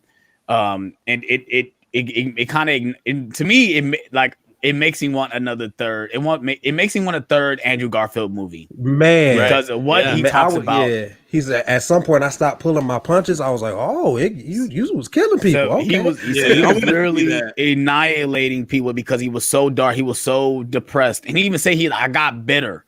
Like I literally wasn't myself, and he doesn't want him to be himself after losing somebody that he lost. Right. And same with, and obviously we got Toby talking about when he lost Uncle Ben. I literally went after the guy that I thought killed him, and I got what I wanted, but it didn't help me. It didn't do anything. And I absolutely love that. And then we get the infamous with great power, and they finish the line, and it kind of full circle where it's like they say it when they die. Like, all their people that they lost says with great power comes great responsibility when they die. Right. And I thought that was awesome. Like, I to me, it's like, I watched it today. I'm like, man, this scene is a fantastic scene. Yeah. It's really good. It's really good. Yeah. Great acting from all three of them in that scene too. Yes, for sure. Then we're moving. Then now, just another people that I have a problem with too is where they go to the school and somehow they have all the stuff they need to create these things. So it's like, maybe think like, why didn't they just go to the school? Like, why didn't he just take all the bills to the school? They go to Happy in the first place? Why couldn't they go to Happy Thing? If they got the technology at the school to do it. But it is. Maybe they didn't have everything. Maybe they didn't have everything for Doc Ock's chip. Yeah, you might be right because they had to recreate his stuff on his back from the machine. So you might be right about that. Because they didn't need to cure him because he was already cured. Right. I kind of missed that where Doc Ock Electro blasted him out of the window. He's like, "Oh, I like you better the other way," and blasted him out because he wasn't a good guy anymore. But then we get into the scene, which is another great scene. We got all the Spider-Man talking to each other. We get the pointing scene in this part where Tyler, I don't know how the hell you missed it because I'm like, this is the pointing scene right here. Yo, I missed it. I didn't know. Really? Because it wasn't because it's not like they go. I did. Boom. I did. They go. Well, it's doing it without doing it blatantly. Yeah. You know, without Yeah. being It was subtle. without It them wasn't playing. blatant, so Definitely I didn't subtle. notice it. It's not like they went. I didn't notice it either. When I rewatch it, I'm gonna have to pay more attention to that part. Yeah, I completely missed it. That's basically the pointing scene. They end up like, oh yeah, we're all Peter Parker. We're all Peter Parker. Right, You right, gotta be yeah. more. Yeah. I did like that moment in the school when Ned goes Peter and they all go, huh? And he's like, no, Peter Parker. That doesn't That's help. the moment. That's Yeah, the that's scene. okay. That's the scene. That's the. I thought you were pointing talking when scene. they were in the suit when they get to the I think Statue of they did Liberty it and they're on- talking in to the each other. They do it. They They do it do twice. it. They kind of do it twice. Okay. But did we get a lot of great moments in this scene? Like we get the where Toby Ned confirmed talks that he to Toby. married, MJ. yeah. Did Yeah, that they confirm made that it they are work. married? No, they said we made it work. Yeah. Okay. They're together. I don't know if Together. they're married. I don't know but if they're they're married together. either. I like that. Listen, man, props to Tobey Maguire for making that relationship work. Yeah, because shit, that bro. was they did not communicate at all in that relationship. Yeah, they were, Man, yeah. that's all they need. That's all they needed to work on. Their relationship would be good. That's all they need. If I was him, I'm running back to Bryce Dallas Howard, bro. Communication and understanding. I'd be That's the like, two listen, things you listen, need. bro, That's I'm not sorry gonna, for what I did. help if No, he doesn't communicate as well. No, if Right. I was That's him, true. bro, I'm running back to Bryce Dallas Howard. I'd be like, Gwen, listen, bro, I'm sorry for what I did in the club, bro. Let's rehash that again, bro. Nah, he belongs Let's with start MJ. over, bro. Let's He remake that belongs- picture, Nah, bro. You know what I'm saying, bruh. bro? Nah, bro. No. I agree. Toby Bryce ain't Dallas Howard look completely- better than Kirsten Dunst, but as the character, it's like it just doesn't work. But we get another scene where Ned talks to Toby about. Did you have a best friend? Like, yeah, he died after he tried to kill me. Yeah, after he tried to kill me. After he tried to kill me, he looks like, oh snap! Like, damn. So you, That was like kind of subtly teasing Hobgoblin in a way. yeah, like basically the best friend turned into a villain. And then we get a nice little moment between MJ and Peter, and then Andrew Garfield looks over like, man, that was my Gwen. Like, just those little things I love about this whole scene. And Tyler said, I'm not, don't crucify me, guys. When he first saw it, he said some of these scenes were kind of too long, that they were in it too long. There's a lot of stuff they could have like kind of cut down. On But the after second watching viewing, it, on the I second liked viewing, it he more. enjoyed everything. But for me, it was the same way where I first watched I him. just Like, think that it was my audience, bro. The bitches in front of me wouldn't shut the hell up. yeah, I would agree that not that I personally felt that way, but I could see somebody not like feeling like it lingers on for too long. Some of the scenes with Andrew and Toby. I could see that, but I liked it. So Yeah, I me like too. the same here. I can Logic. understand that complaint, I guess, but I didn't feel that way at all. I wanted more of it, exactly. honestly. I just me too. Me too. Same here. But that's why I Yeah. think we get more like so. Get a lot, too. We get a lot. My I love favorite it. scene is where Peter shows up. Oh, okay, I got my web cartridges. He like, why do you need Yeah, those? it's like, He's like, for my web. And he's like, whip, and he's like, that came out. That came out of you. Like, oh, out it of came you? You guys can't do that. When that happened, Andrew that was my Garfield's favorite, face. He's like, what the fuck? And then he's a little bit more. Like, Yeah. if you see him, like, just if you guys watch it again, just look at Andrew. He looks at him a little bit more, then concentrate. Like, oh, hold on, let me listen to what he's saying. Like, yeah. and he's just amazed about that he can literally do it without making it. Because I love that he He's points like, out, like, I have to make it I in have the to make lab. it in the lab. I freaking love that, Do you dude. ever get web blocking issues? I have web blocking Bro, issues. the only Sometimes I thing run they out. This is the only thing Toby's they didn't face do. when he says that, he says, "Yeah," like he's like, "Yeah." Like, for me, it was more of an existential crisis type thing. I understand that. The only thing they did not do that I wish they did was have Tom and Andrew run out of like the web fluid, like in Far From Home. Yeah, and then they would have been like, "Oh man, I'm out." And then Toby would have been like, "Imagine running out of web fluid." It couldn't be. It couldn't be me. Unless it's Spider-Man 2. So now basically they created all the webbing. They created all the cures. Now they have to lure them to a thing. And I do like the scene where he calls Daily Bugle and basically calls them out to have the villains come. Then we get the scene where they're still talking about what they've done and why they do what they do and blah blah. We get back to the web. Andrew Garfield just so amazed with his web. Like, you make your own web fluid in your body. His line delivery. He's like, I don't really talk about it. Does it only come out of your wrist? Does it come out of anywhere else? No, and Toby is like, are you teasing me? Like, are you teasing me about this? You're like, no, I'm not teasing you. We just can't do it. So we're just amazed. I loved when he said, "Oh, I fought an alien with black goo," and then he goes, "Oh, I fought an alien that was purple." He was purple. In space. And then Andrew was talking to me, and then Toby, in the most New York way, goes, "I'm still that you fought an alien in space." I was like, that is such a New York way of saying that. I was like, I love it. Then we get to where I do believe that this was a kind of a thing to lift up Andrew Garfield, because he was the one that was talked about the most of it, probably inspired. He's like, man, he's like, hold on, let's go back to you saying you're lame. You're not lame. You're amazing. You're amazing. Can you say it? He's like, you're amazing. I wish he really was at it. There were like you're amazing. There were some kind of in-jokes that Andrew Garfield's Spider-Man movies are the bad movies, and I think that was kind of one of them, with him being like, I'm lame, I'm terrible. Yeah, for sure. It was and then also when they're numbering each other and they go, okay, Spider-Man 1, 2, and he goes, yes, 3. Spider-Man 3. I understand. Bro, that is hilarious. Like, Peter 3. Oh shit! Oh man, Andrew Garfield. That's why I say he's a shining star. He's stole the show as far as the Spider-Man. He is dope. And then so now the villains are showing up. You know, here we go, fight, swing, all this stuff. And then we get the moment where they don't work as a team, because for one, the other two Peters, they don't work. I'm lying, because Toby he worked with Goblin in number 3, so he kind of works not how to work as a team. But not really. They were like solo acts. They were like solo acts. They're kind of. You said what, Tyler? I said John's favorite villain that wore slacks, the best wardrobe choice. The new Goblin wearing slacks.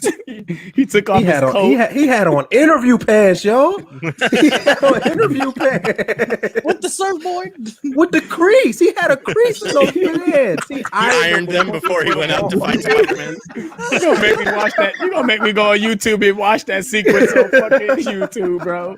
He had on the Brooks Brothers pants, bro. Brooks Brothers. Gotta wear my best for fighting Spider-Man. Spider-Man. Now you wear my best to fight Spider-Man. Oh but shit, man. we get to the pyramid where they're like messing up. They can't really work together. Then this is the scene where we get the Peter 1, Peter 2, Peter 3. I love this scene because we get a lot of great dialogue between all these characters. He's like, because I know I suck, man. I don't know how to work as a team. He's like, I don't either. And he's like, Peter, like, I'm not gonna brag. I'm not gonna brag, but I will. I was a part of the Avengers. What did Peter say? That's great. It's a part of the Avengers. Wow. What is the Avengers? What is that? Is that a Were you in the band? When he said, when Toby answered, I thought he was gonna say, yeah. we had that on our Earth. Or I thought that too. And I was about to be like, bro, get the fuck out of here, bro. Nah, like, that was about to be crazy. Spider-Man 4. That'd have been too much. But I love his line delivery. He's like, man, how is this helping? Like, how is this helping?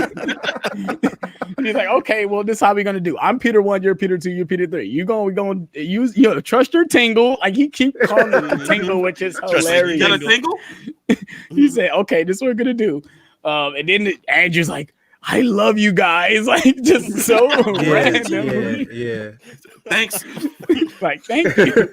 And then we get Then the we greatest get the shot this of is all this is time, the bro. money shot. Oh my god. This is the money shot. If When they were started allowed running to, in- if they were allowed, well, I don't know if you would show this in the trailer, but like if they were allowed to actually show this in the trailer, this would be the trailer shot. This would definitely be the trailer shot. Yeah. Them running and them jumping off. You hear Toby go woohoo! Like I was like, Yes, oh, sir. Give it a week. We might get it. Give it a week. Yeah, we right. might get something. Yeah. A week, Yeah. probably tomorrow. Yeah, the movie already made like what $500 million worldwide. So yeah, like I do agree. I do get we will get like a when TV they- spot showing when- those Spider-Man. Yeah, I'm sure I we think will, we yeah. are getting it. I'm When sure. they all jumped off and they started swinging, my theater Bruh. exploded, bro. Oh Yeah. my god, dude! When my they heart swung exploded. each other, Yo. bro, and they all Yeah. landed, we were And then like, when they landed, that was the money shot right there when they yeah. landed. I need that. I need that poster. I As want a that as a poster, I do wallpaper. I want need that it. as a Yep. wallpaper, bro. Man, that was Absolutely freaking incredible. awesome. I'm so ready to get this on 4K. It's not even funny. I want this on Man. 4K right Bruh. now. I need the Bruh. steelbook. I might triple dip on this one, you guys. Yeah, I might triple dip I mean, Yeah. I on believe you. this movie. I believe you, Alex. I believe you. Ed. That's something you do. Yeah, I mean, So- I usually don't do it for every Marvel movie, but if I love it, like for Avengers, this? yeah, oh yeah. Mhm. This So is can hands down. can we talk about the scene that made me cry? Oh yeah, let's did. get it. Yeah. Oh, I Are you thought talking we about? were past you it talking by about- now. Are you talking about No. MJ? Yeah, MJ. Andrew Cass. We're not on that scene yet. Yep. We're not on that scene yet, but we can get to it if Oh, we we're want to not? talk about it now. No, we're not there yet. Let's go in order then. Let's go. in Yeah, we're order not then. there yet because now they're working together to fight everybody. That's I'm glad we missed the part where Jamie Foxx sees Andrew Garfield's character. He says, "Oh, you're not the shit no more," and Andrew goes, No. "Oh man, Oh. fuck, like, man, fucking talking me down, man. Goodness gracious." It was so funny, bro. But we get more of them fighting. I think now they finally are working together. We get Toby cures Sandman first. And then I do have a problem with this though. They I know they couldn't get the actor, so they reused footage for Spider-Man 3. It does look blatantly. We just watched it, so of course I noticed it very badly. If you haven't seen the movies, then you probably wouldn't recognize it. I just literally watched Spider-Man 3, so of course I caught it. Same with the Lizard. The Lizard is reshot footage from Amazing Spider-Man 1. They couldn't get That him one back. I didn't notice. I wondered because I thought that. Yeah. because It's I really- thought his voice sounded different. You know, I was Yeah. like, "Is this the same actor?" But when they the showed same him at actor, the yeah. end, I thought, "Okay, it is the same actor." But I didn't think about the fact. Same with Thomas Hayden Church and Sandman. I was like, Yeah. "Why is he staying in the sand form the Yeah. entire movie?" Mm-hmm. But Yeah, okay, they so I couldn't- wondered they if they couldn't. Okay, Yeah, Scheduling. I think Probably they just just did did voice voice work. work. Yeah. yeah. Mhm. Man, I ain't That's gonna lie. exactly what If they had Sandman in human form, bro, I would have been like in tears, bro. Like I would've loved it, him too. so much, I bro. would have Yeah. loved that too. Yeah. But It was a little cool moment when he saw Toby, though. That was really cool. Mm-hmm. yeah, so now this is where this is the part. Now we probably passed the part where they threw the box into the thing. They got the portal, but can't open the portal. That's when Lizard runs in, and they kind of recreate the school scene from Amazing Spider-Man 1, where I wish it I kind of wish it was right slow on the motion. nose. Not Yeah, I even wish slow it was a motion. little bit more. I wish it was a little bit more. on Not the really. Because the Amazing Spider-Man 1 and the school scene wasn't really slow motion. It was happening in real time, but Stan Lee was in focus. Everything else Mhm. was in the background. Right, I kind of right, wish right. they Yeah. did like that, where Mhm. you got MJ and Ned trying to close the portal, and Spider-Man is in the background Mhm. fighting Lizard, trying to fight. not get Mhm. them, distract them. But Mhm. we don't get that. We get them running out. That's when they run out. Lizard is now chasing them, and that's when Ned opened the portal with the fucking shit. The water hits Lizard, and that's when Lizard is cured. Oh yeah. He Mhm. opens up another portal, and that's when Doctor Strange comes in. Bro, I gotta tell you, it's so funny. And so Green Goblin, that's when Electro gets cured because Doc Ock comes, which I do love the moment where Doc Ock kind of try to tricks Electro. It's like, oh, I got him, and no, actually, I'm about to get you, which was awesome. But that's what I said. I think the moment is after where Doc Ock and Toby has their moment. That's when Green Goblin comes in, disrupts everything. That's when MJ falls. Yeah. So all that happens Right. before all Bro, that. that moment with Doc Ock and Toby, man. I lost it, bro. I mean, they throw the That was a score in great there moment. twice because when Sandman gets Sandman too. Yep. Yes, you hear the Danny Elfman, and then they throw in they made the Spider-Man one when he cures Max, and I do love this scene too. Where he's like, "Man, I'm all out of juice." He's like, "Are you sure you out of juice, bro?" He's like, "Man, we got I tapped Miles out." Morales team. We get the Miles Morales tease. Like, there got to be a Black Spider-Man out there somewhere. Just watch Into the Spider-Verse, bro. That's all you'll get.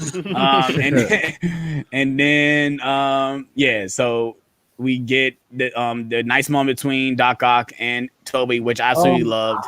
You get the score. You know, he noticed that he's older. Like, oh, you grown up. Wow. I liked it, but I also had a problem with it. Why you had a problem with it? Are they from the same universe? Yeah. No, Toby is not. This Toby is much older. Thank you. That's what I'm saying. That's why he noticed that he was older. Yeah. Oh. That's what he said. They said you're all grown up. That's why he says that. Mm-hmm. And that's why Peter went to see him. Like, man, like same universe but different times or different universes. Different times. That's what it is. Different times. Oh, that's different times. Oh man, that's gonna mess because me it's, I didn't it's, even realize. It's the same person. Wait, so they got taken out at different times. Like, they all had to. That tripped me up too the first time I watched it. Yeah, I think Doc was taken out from right 2004. Yes, right. He was exactly taken out right before he drowned. Right, pretty much, yeah. So he was basically fighting Spider-Man out there. Spider-Man didn't, because think about it. If Spider-Man got taken out, then we'll have like 15 Spider-Mans. Just think about it. Because Spider-Man fought each villain at that same time. If the Spider-Man got taken in with the villain, you'll have 3 Tobey Maguires, 2 Andrew Garfield. That makes no sense. I'm explaining. It's the same reason Green Goblin and Doc Ock and Sandman can all be there at the same time. Yeah, exactly. Green Goblin died before Doc Ock became a thing, and Doc Ock died before Sandman. That kind of explains my plot hole, because I was like, when I was looking at him, I was like obviously Tobey Maguire's old as shit. But he looks old as shit, and I was like, exactly. But even Andrew Garfield looks a little bit older than he does in TASM 2. He does not that much, but he does. I mean, I don't think did he have a 5 o'clock shadow? I don't think he had a beard or anything like that. I mean, he didn't have a 5 o'clock shadow, but the age gap between his not that much though. And Toby is like 20-year difference. Yeah, 20-year difference. Almost shit. But that's what I know. It's confusing, but that's why I looked at him like, okay, they're all from different times. But if they did the Spider-Man thing, we'll have like 15 Spider-Mans all in one scene. They couldn't do that. Right. Like, we're not doing the animated show with Secret Wars where all the Spider-Man was in one scene. We're not doing that. So that now we're on your scene, John. Doc Ock comes in. I love when he says, did Spider-Man come out to play? I love that he says Green Goblin. Bro, I just love the way that the score, like, it kicked us in the fucking throat. Like, no, bitches. It ain't over, bro. You notice who the first one to look is Toby. Looks like, oh shit, like I know that voice. But we passed. I love the moment where Doctor Strange come through and sees all 3 Spider-Man. He's like, what the fuck? Like, what am I looking for? The moment I loved was when they were fidgeting around, and the second time I watched it, I was looking at Willem Dafoe. I was like, oh, that's when he did it, when he puts the bomb in the box. Yeah, when he turns, I said, oh shit. Yeah, the whole theater was Yep. So that's now we're getting to everything is literally going crazy. And I think now this is where the MJ falls, and we get this like this kind of the same shot, the slow motion shot where like just like Gwen, Peter 1 is like trying to save her, gets hit with the glider, and then we get Andrew Garfield. To me, this is the selling moment right here where he catches her and he just cries, bro. Yeah. Bro, like, I felt I was supposed to do this, dude. God. That was the ultimate favorite scene of the movie for me. That right there, that was easily my favorite scene. Hands in the heart. I loved that moment so much. My crowd went crazy on that scene too. Yeah, wow. My theater went crazy for that scene too, because he kind of redeemed himself from TASM 2. It's a redemption moment. He wasn't able to save Gwen, but he was able to do this for Peter at least. And it's, the way he sold it was like, yeah, Andrew Garfield's the shiny star in this movie. Yeah, I've never wanted an Amazing Spider-Man 3 more than I do right now. I know, right? It's amazing. Sony, come on, do it. You guys made the multiverse. Now they all exist. Now I'm like, do I put these with the MCU now? Like, do I watch this in the MCU now? Like, watch these before Iron Man. I hate to be the party pooper, but I kind of don't want Amazing Spider-Man 3. That's all right. When they make it, I won't discuss it. Yeah, you don't have to see it. And we'll do a live stream on it. You think you brought me down? I don't know, man. I'm not opposed. Well, I don't want to say I'm not opposed. I just don't really see a purpose for it. Yeah, no, it's not necessary, but I still get want it. That, like, I'm glad that they gave Andrew his moments. That was great, but I don't think we need a whole 2-hour movie. Yeah, no, we don't need one. I want one. Well, I mean, necessary, but I want for sure. I kind of wish we would have got like Into the Spider-Verse moment where we see, we see all the people go back to the universe and see how they kind of. I kind of wish we would have got that with at least with Toby and Andrew, see how their lives are, because we know they exist now. So let's see how do we see Peter go back to MJ and tell him like, man, I just went to another fucking universe. We see. You'll never believe what happened to me today. Yeah. Or we see Andrew like you said, maybe bump into MJ, his MJ. Like maybe we might get a moment like that where he like finally accept like I can be Peter Parker and Spider-Man. Because I think now he says like I have no time for Spider-Man stuff. Yeah, he said you can't be Peter Parker. Yeah, he said he has no time. So is he just Spider-Man at this point? Like that's what I want to see. That's what I would love to see. I would like to see that too. I don't think we need a whole another movie, but we can see those glimpses. Yeah, for sure.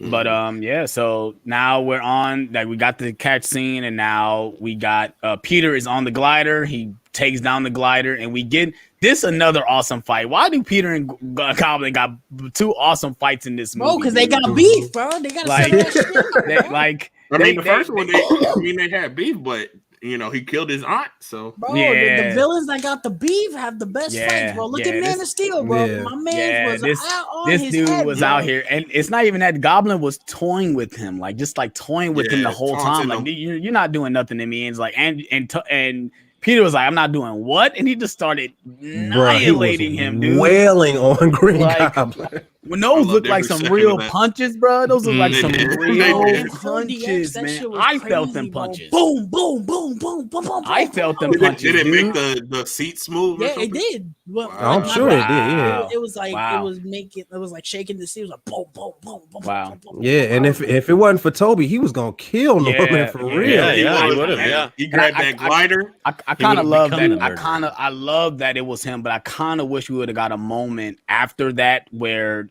Goblin and Toby talked. At least a line of dialogue. But I got a feeling that has something to do with probably like COVID, or maybe they shot 2 different times. Like maybe they like Toby wasn't there in that moment.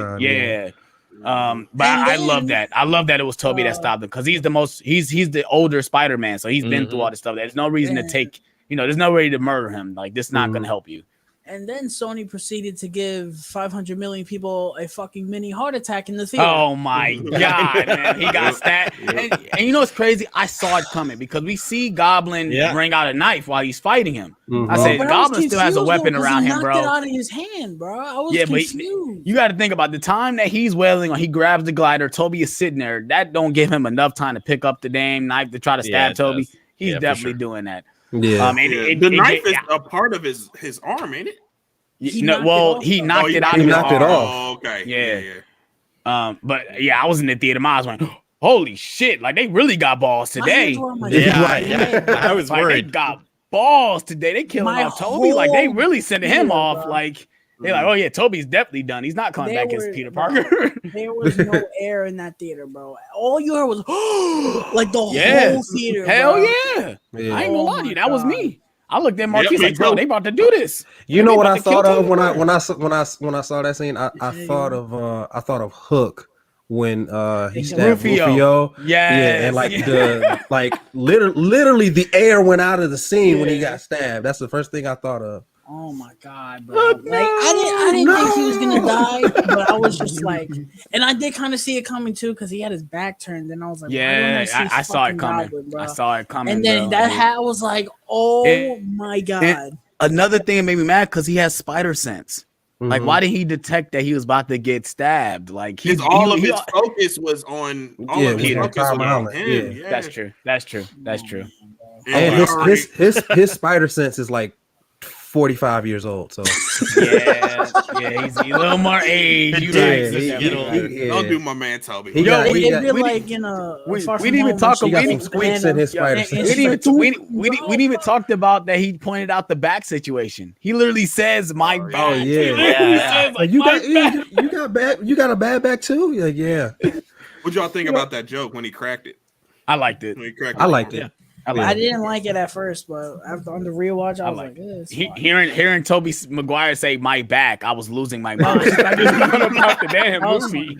It's like Spider-Man 2. Spider-Man 2. Yes, hell yeah.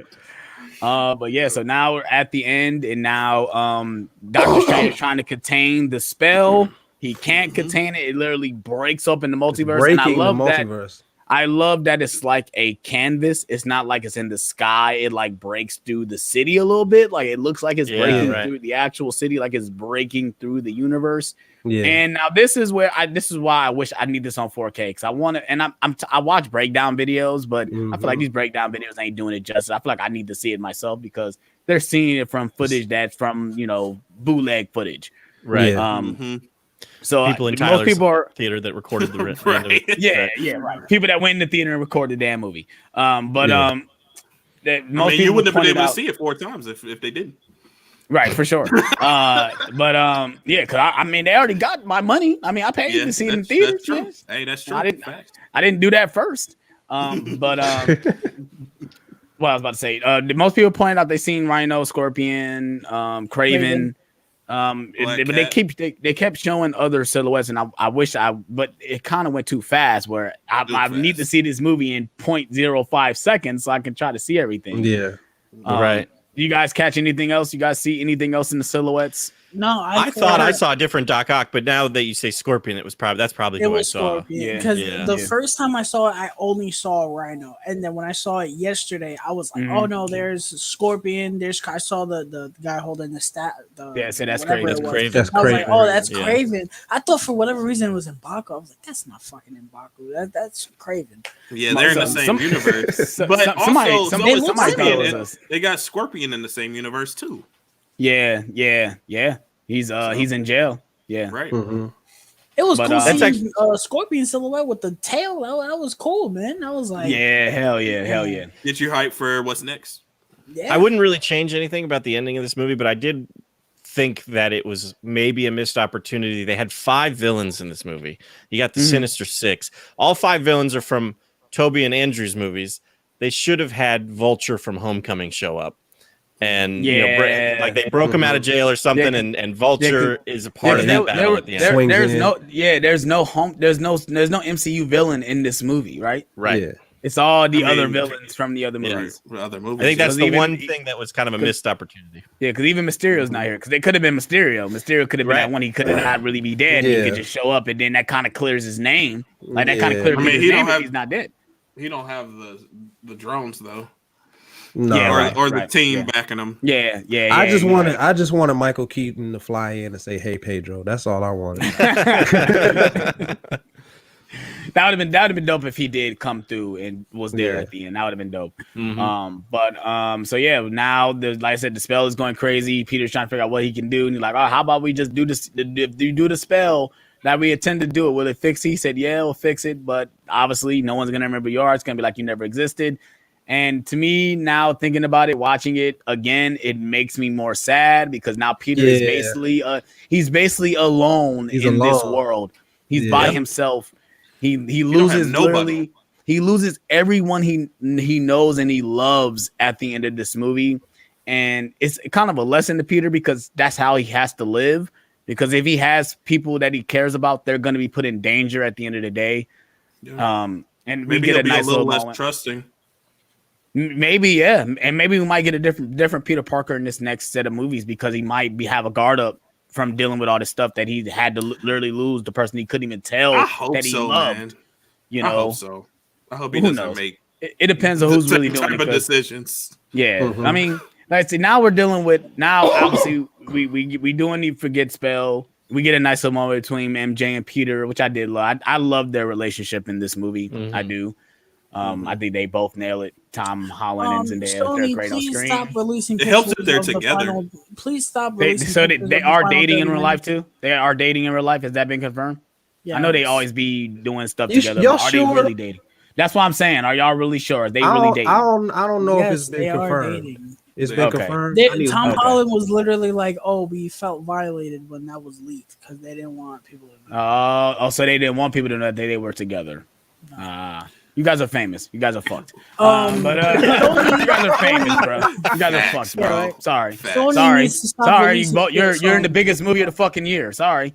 Sony needs to stop releasing shit from the final 10 minutes of the movie, by the way, because they released a clip or a picture of them kissing while the sunset was behind them, and you saw Peter all fucked up, and I was like, that's clearly the end of the movie. Yeah. Well, that scene is in the trailer when they kiss. It's a small scene in the trailer where that scene happens. In the trailer. Like, stop showing shit. That's why I honestly avoid. Every time there's always a second trailer, I try not to watch it. That's what I wish I would have learned that the hard way with Matrix Resurrections. Now I know. I haven't watched the second trailer for that. I've only seen the first one. Watch it, bro. I haven't watched any trailers. When it comes to Far From Home, I think that we knew the general consensus of what the movie is about. We just had to try to guess how they were going to do everything. How were they going to bring in Toby and Andrew? Even though it was leaked, we got to figure out how they're going to do it. I never thought it was going to be Ned. I didn't think it was going to be Ned opening the fucking portal. I thought it was going to be true. Nobody knew that. So they surprised me with that one. So good job, Sony. You guys didn't spoil it. They could have definitely spoiled that. They could have definitely showed Toby and Andrew in the trailer at the end where they're all punching, all the people. They could have definitely did that, but they didn't. I saw that shot, the shot where they're jumping towards each other from the trailer in Brazil. And you see Lizard gets kicked and there's nothing there because something is totally digitally out. You got to blame Brazil for that one. They should have cut it. Coincidence? I think not. Right? Yeah, that's hilarious. I love that meme. That's hilarious. But now, we got a nice little moment between all them, and it makes me sad because even someone like Ned was all for Peter being Spider-Man. He didn't care, but now he basically loses his best friend. And then, I understand that it was necessary for Peter's development, but that really makes me sad because now it's like they have to start all over. Yeah, now they have to. Yeah, I don't necessarily want them to do that. I do. Obviously, we're getting to the ending, and I do agree that this ending does kind of go a little long. Like, he has a nice little moment at the grave where he's talking to Happy, and then we get the scene where he goes to the donut shop. And I think that scene kind of lingers, but I think they want you to do that. Most of these scenes, they kind of have you linger in the moment, and make you feel what Peter is feeling in that moment. Like, we get that where they're on the rooftop and they're like hugging him. They let you sit there with him in that moment. And same with this, where he's looking at MJ. He wants to tell MJ. He wants to do it. Then he looks at her bandage and says, "Oh, you got hurt." And that's what really triggered him. Like, she will continuously be hurt. Ned will be hurt with him knowing me as Spider-Man. And that's why he just literally like, "Okay, see you around." He kind of tells Dr. Strange, "Say thanks, see you around." Basically, you won't be seeing me around. You'll just be seeing me as Spider-Man. And it makes me sad, but at the end of the day, it's a clean slate. Start Spider-Man. We get all new characters. We get all new characters. Maybe we get Gwen. Maybe we get Felicia Hardy. Maybe we get Mary Jane. Maybe we get Harry. Maybe we get all these new characters. Maybe we get Eddie Brock now because now they could do it. Flash Thompson's out. All that's out of the question now. So maybe we can get all these known Spider-Man villains now. Since we've done a lot of stuff we haven't done, maybe we might get known things in the universe now. But other than Venom, I don't want. And I'm also really excited about. I mean, I know we talked about how a Homecoming felt. Iron Man has such a big influence on Homecoming, and Iron Man had such a big influence on Far From Home. From here on out, he doesn't have. All that Stark stuff was taken away from him by the police. It's gone. All he's got is a homemade suit now. So it's very classic Spider-Man, which I'm looking forward to. And that homemade suit, bro. I love. Go ahead and nerd out, bro. It was nerd talk, bro. Go ahead and nerd fire, out, bro. Yeah, it was amazing. Talk about sky blue, bro. Oh my goodness, it was so fire. And the red popped, even though it was at night and we didn't get to see it like close up. Yeah, it was still amazing. Fantastic, Yeah, it was amazing. So it was like, listen. It was like classic Raimi. I love love like a listen. Raimi film, bro. the black symbol, bro. That's my Listen, favorite part The of it. black symbol. Don't hate me, guys. I already do, man. I already do. What you about to say, John? What you about to say, I John? like it, but I don't know if I want a whole movie of that suit. It is so bright. It's not going. I don't think it's gonna have in that whole suit. They might change it. They might darken it for the next movie. I know. Yeah, that I imagine they probably would. Yeah, They will darken it. Choose your words wisely. So here's a plot hole that I didn't actually think about Okay. until today.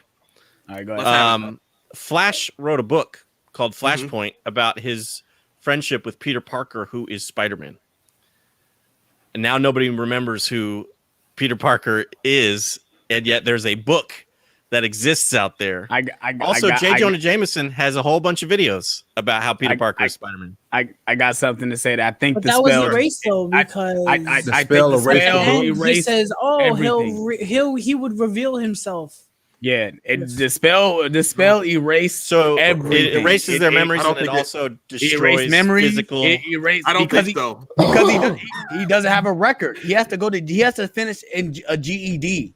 No, I think it's still there as Peter Parker. Like the words are still in the book, but nobody knows who Peter Parker is. If that makes I sense. agree with AJ.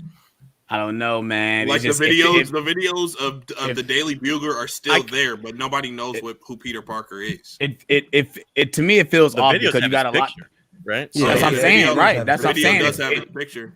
That's what I'm saying. It feels off because you have video footage revealing that who he is, and also I watched the breakdown video, but you guys probably missed it. It's so quick. There's a magazine, Us Weekly magazine, where Liz is on the magazine. I was gonna talking mention about that. talking about Peter lying on a magazine cover. When was this? It's in the movie. So it's the scene where Look, Peter is running have away a from picture Doctor of it. Strange. It's where he's running away from Doctor Strange when he has the box. It's on a wall. You see Yeah. it? It's Liz Oh. on a magazine, bro, Wow. talking about he's a liar because he was Spider-Man when he knew her. Mm-hmm. And it's things like that. It's like, well, if that stuff exists, why would no one remember? Because all they have to do is read. Most people read things, then you know it now. So to me, it's like all that stuff is erased. It's all erased. So the book got erased, and like that's Yeah. I don't know. That's too much for me to think about. I think kind it of got- I I just think everything- assumed that like you would read it, but then it was like you would instantly like kind of forget what you read, or if you saw it, you would just kind of as soon as you Nah, turned that's- away from it, it was just gone. You know, kind of Nah. like it just When you- affected Brain is the way stupid you right now. process I can it. tell you right now, if you read that Peter Parker is Spider-Man in a book, you're not gonna forget that. The Matrix is easy. Well, to I think it's the understand. spell. if it's a spell, if the spell does. It's like your Yeah. brain, or when you look at the book and you see the words Peter Parker, you can't actually see it. It's almost like it's blurred out. Like you See, can't. that's too much. That's too much. That's too much. That's so crazy that you even think about. the movie stuff doesn't be explain it. erased, bro. That's doesn't the problem. explain Yeah, it. it doesn't. The movie It doesn't. It doesn't. And You're that's right, that's another Justin. that's another plot hole though. That's another plot hole. Yeah. They don't really they don't even give us the gist of what the spell does. They just say Right. it erases the memory. But what about right. things like recordings? Because I thought about Yeah, okay, what about all the Peter the could have footage, easily yeah. Peter could have easily made a recording saying, "Okay, my name is Peter Parker. I am Spider-Man. Give it to Doctor Strange," and that's how you remember who he is. But Right. if the spell erases everything, then that doesn't matter. So And I that don't is know. why this movie does not have a perfect score. Yeah, for sure. It's a lot, bro. It's a lot. But basically, When you're that's dealing the with end. when you're dealing with multiverse and spells and magic and memories and Yeah. time travel and all that, it's gonna be something that falls through the cracks. And Sure. But some of that this stuff, is- And I some of think that they stuff did a that we great job had with it. gripes with, they could have explained. They just didn't. right. But that's also it taking fell more through the time. cracks. That's more time that they have to take need a on. director's That's already cut. Yeah, Yeah. I agree. I need a director's cut. Yeah. I agree. Give me I don't me a think it's gonna 3-hour fix cut. everything. Yeah, we need but- the watch cut. It's gonna be like BBS. Release the watch cut. Give me the ultimate edition. Give me the Yes. No Way Home Ultimate Edition. I would love that actually if they did that. If they put out an Ultimate Edition of No Way Home that was 30 minutes longer. I'm all for it. Yeah, yes, please. Yeah, for sure. Yeah. But yeah, so that's the end. You guys want to talk about the end credit scenes? Because I think the Venom one is trash. I think it's trash. Here's what I think happened with the Venom one. Because they did with the Venom Let There Be Carnage scene. They were like, all right, we're bringing Venom into this universe. And then maybe it was maybe it was Kevin Feige or something. But they were like, did you see that scene? They were like, no. I seen the end credit scene for Venom. I seen it. Yeah.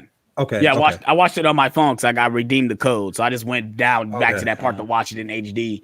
Because I wanted to see the gist of it. And I'm like, okay, that was a nice little tag that he basically got dropped into the universe. And then they didn't do anything with it. Yeah, right. And then they sent it back. Explains it. This movie explains it. I will say this right now, on camera, so everyone can hear me. Loud and clear. Here we go. Venom: Let There Be Carnage is the official biggest waste of an hour and a half in my history of watching film. And this movie, out of all time, I was gonna say I don't know if I go that far. You're tripping, bro. There's some definitely worse movies out there. You've seen over 100 movies this year. Get the fuck out of here. I understand that, but in terms of wasting my fucking time, yeah, you talking about the gist of because I can see that.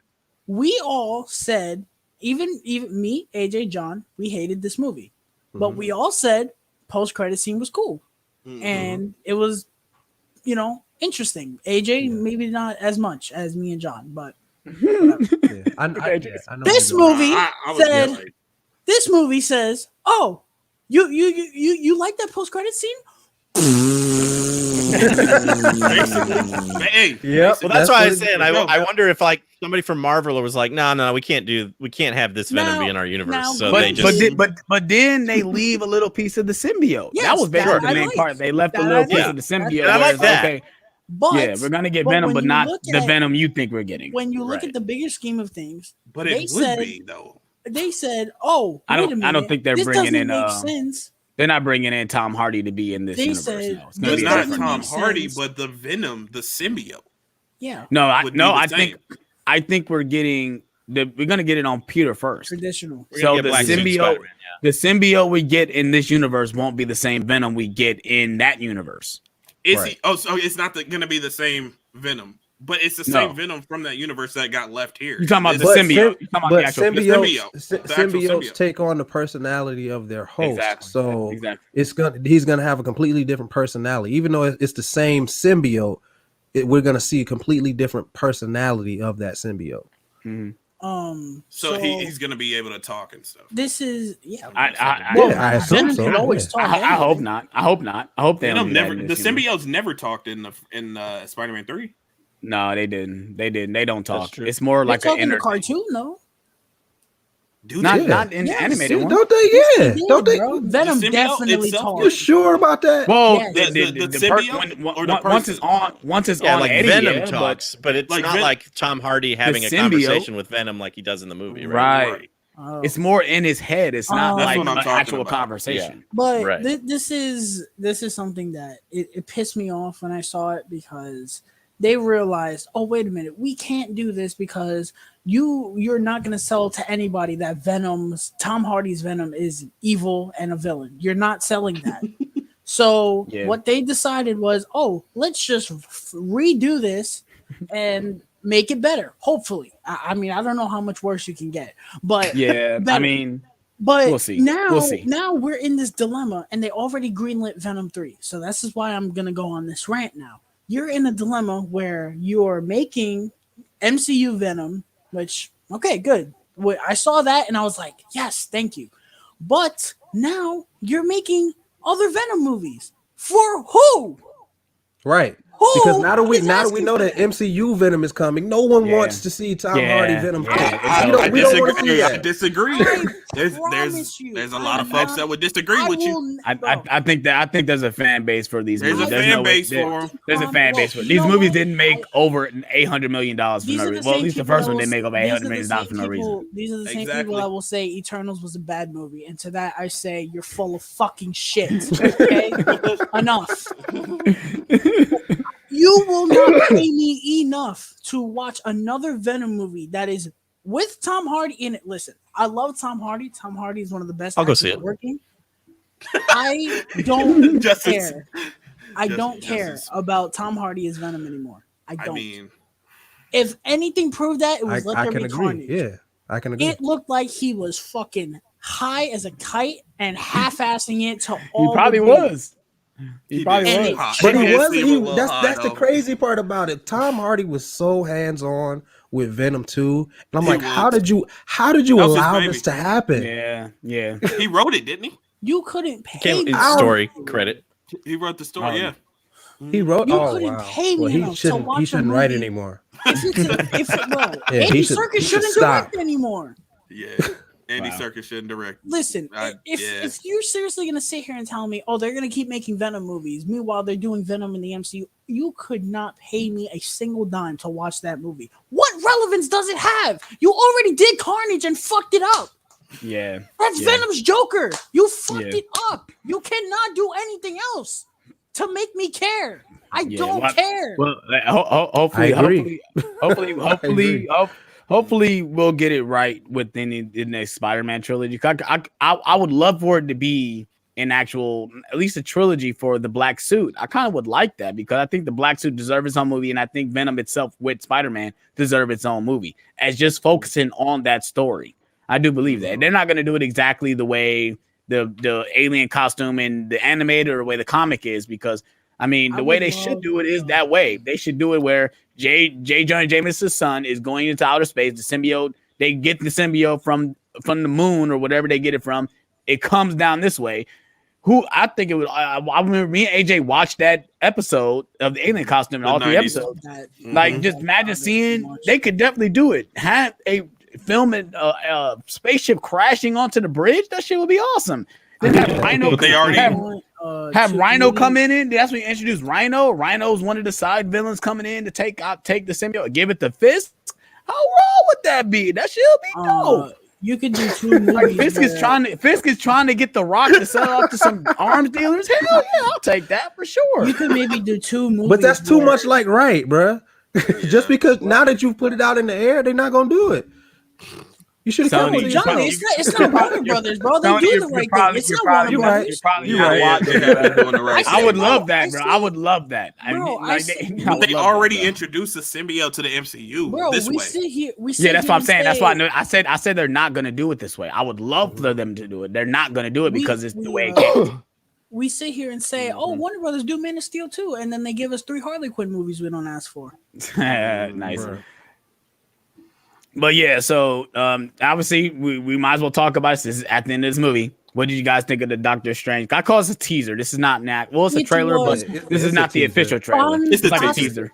I loved it so much. I loved it too. I thought it was great. The visuals look incredible, bro. Superior Strange, bro. Man. Supreme Strange.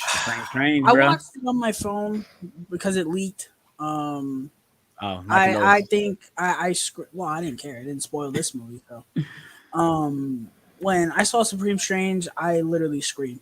I genuinely hope that they don't turn him into a joke. I'm gonna be so mad. Me too. If they do that. Oh my god. I'm kind of hoping that, not saying he's like the antagonist, but that he's kind of like that type of character, especially with Doctor Strange. I mean, this is about to show us the acting ability of Benedict Cumberbatch to another level, at least to the mainstream audience, because he's going to be playing 2 different characters at the end of the day. This is something that no one's really talking about.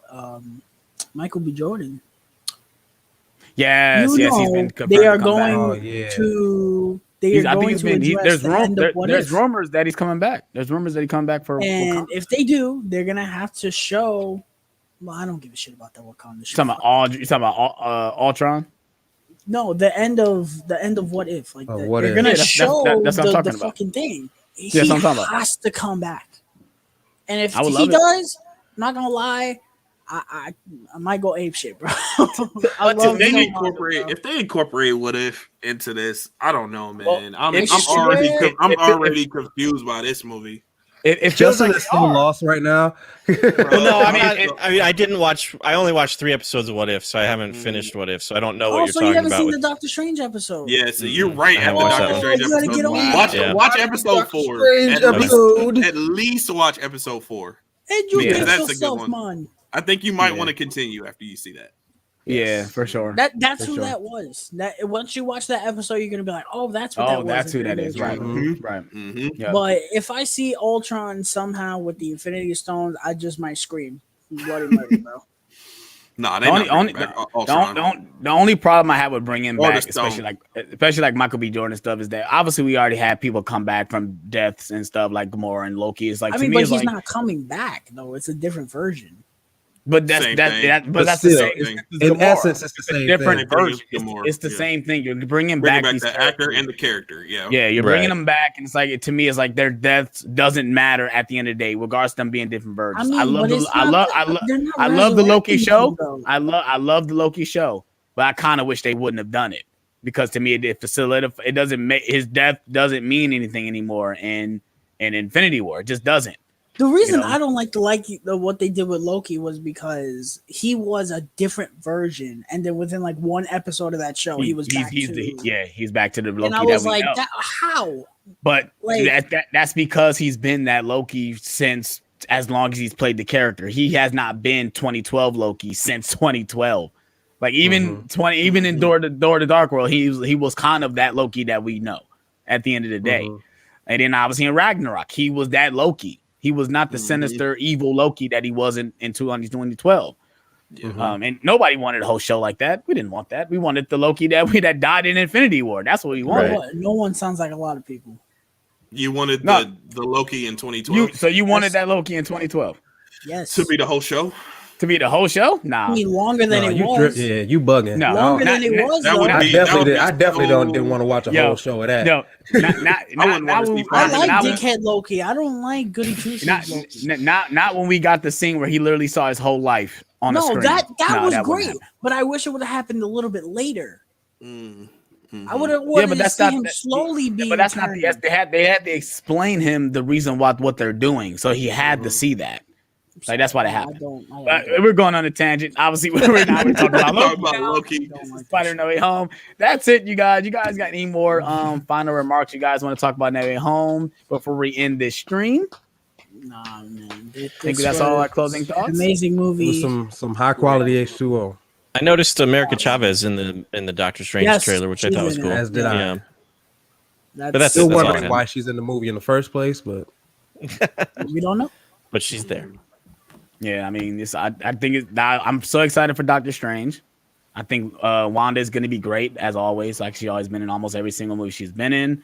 I'd say besides Age of Ultron, I think that's probably my weakest performance from her.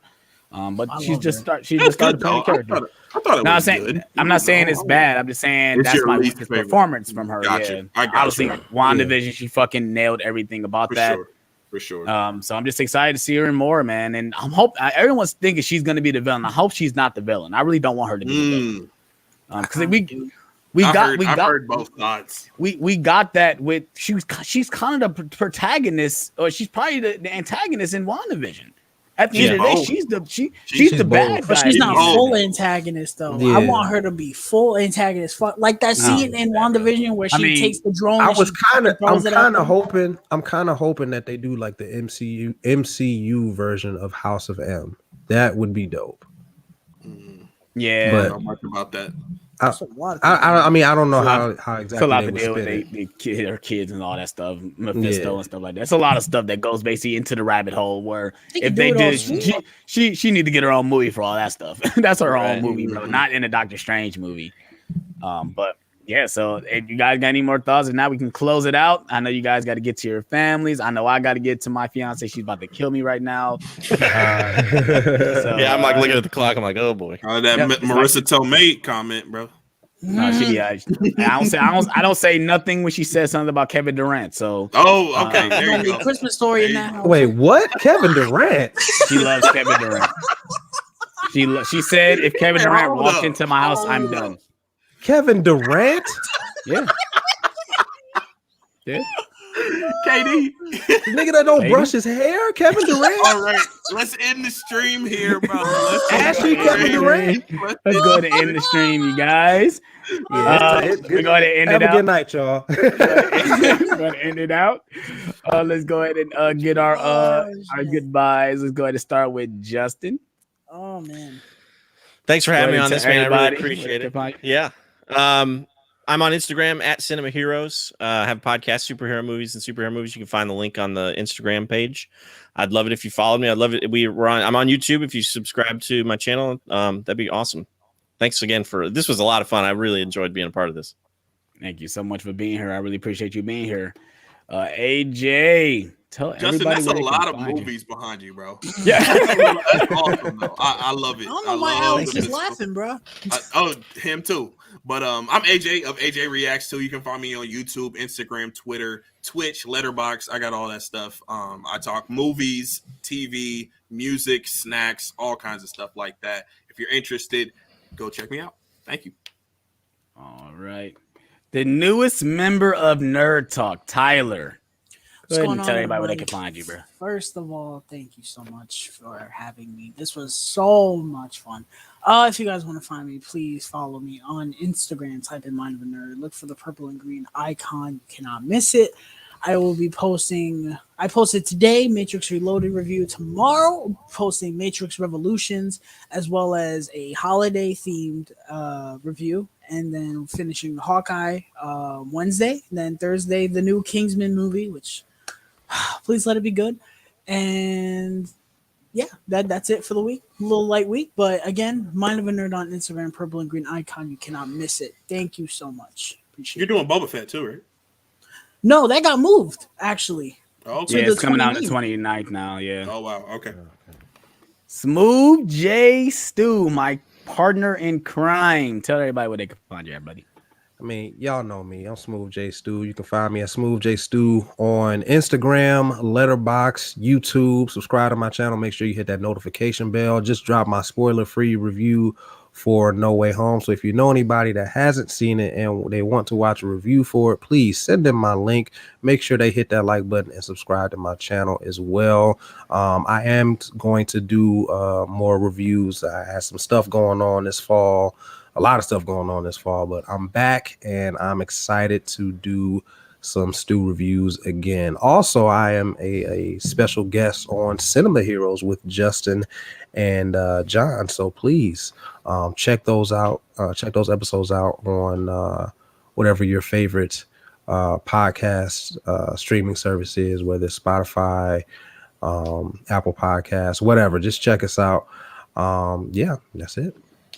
All right. Yes, sir. Thank you guys for having me on. Justin, send me your link to your podcast so I can put it in my description. Okay, I will. So I can put it in my description so I can go ahead and promote your stuff on here as well. Thank you guys for having me. I enjoyed being here to talk about No Way Home. I'm probably going to talk about No Way Home probably for the next month, so it's okay. So Scream comes out, that's out of my mind, because Morbius, who really talking about Morbius? I'm not really that excited for Morbius. I'm more excited for Scream than I am for Morbius. I'm with you. I'm kind of excited for it. Nah, Yeah. I'm excited for Morbius. I'm excited for Scream more than Morbius. That's a problem. Oh, Scream. Oh yeah. I mean, yeah, that's definitely, but I'm not excited for it. Right. So yeah, our next, we'll see. We'll see how I feel after I watch Matrix if I want to do a spoiler talk about it and about Hawkeye. If I don't like Hawkeye, no, I'm not doing it. We gotta do Hawkeye, bro. That's MCU, bro. Yeah, but if I don't like it, I want to talk about it. Bro, but if you don't like it, then you are welcome to a rant by yours truly, bro. You don't want to hear that. He said, nah. We gotta do Hawkeye, bro. Yeah, I would rather not. I gotta do Hawkeye. It's so much more fun to talk about stuff that you love than stuff that you just didn't enjoy. I will personally call you Tyler. Shout out to Tyler because he loves talking about stuff that he hates. Man, that Matrix watch along, bruh, you beat a dead horse with Reloaded, bruh.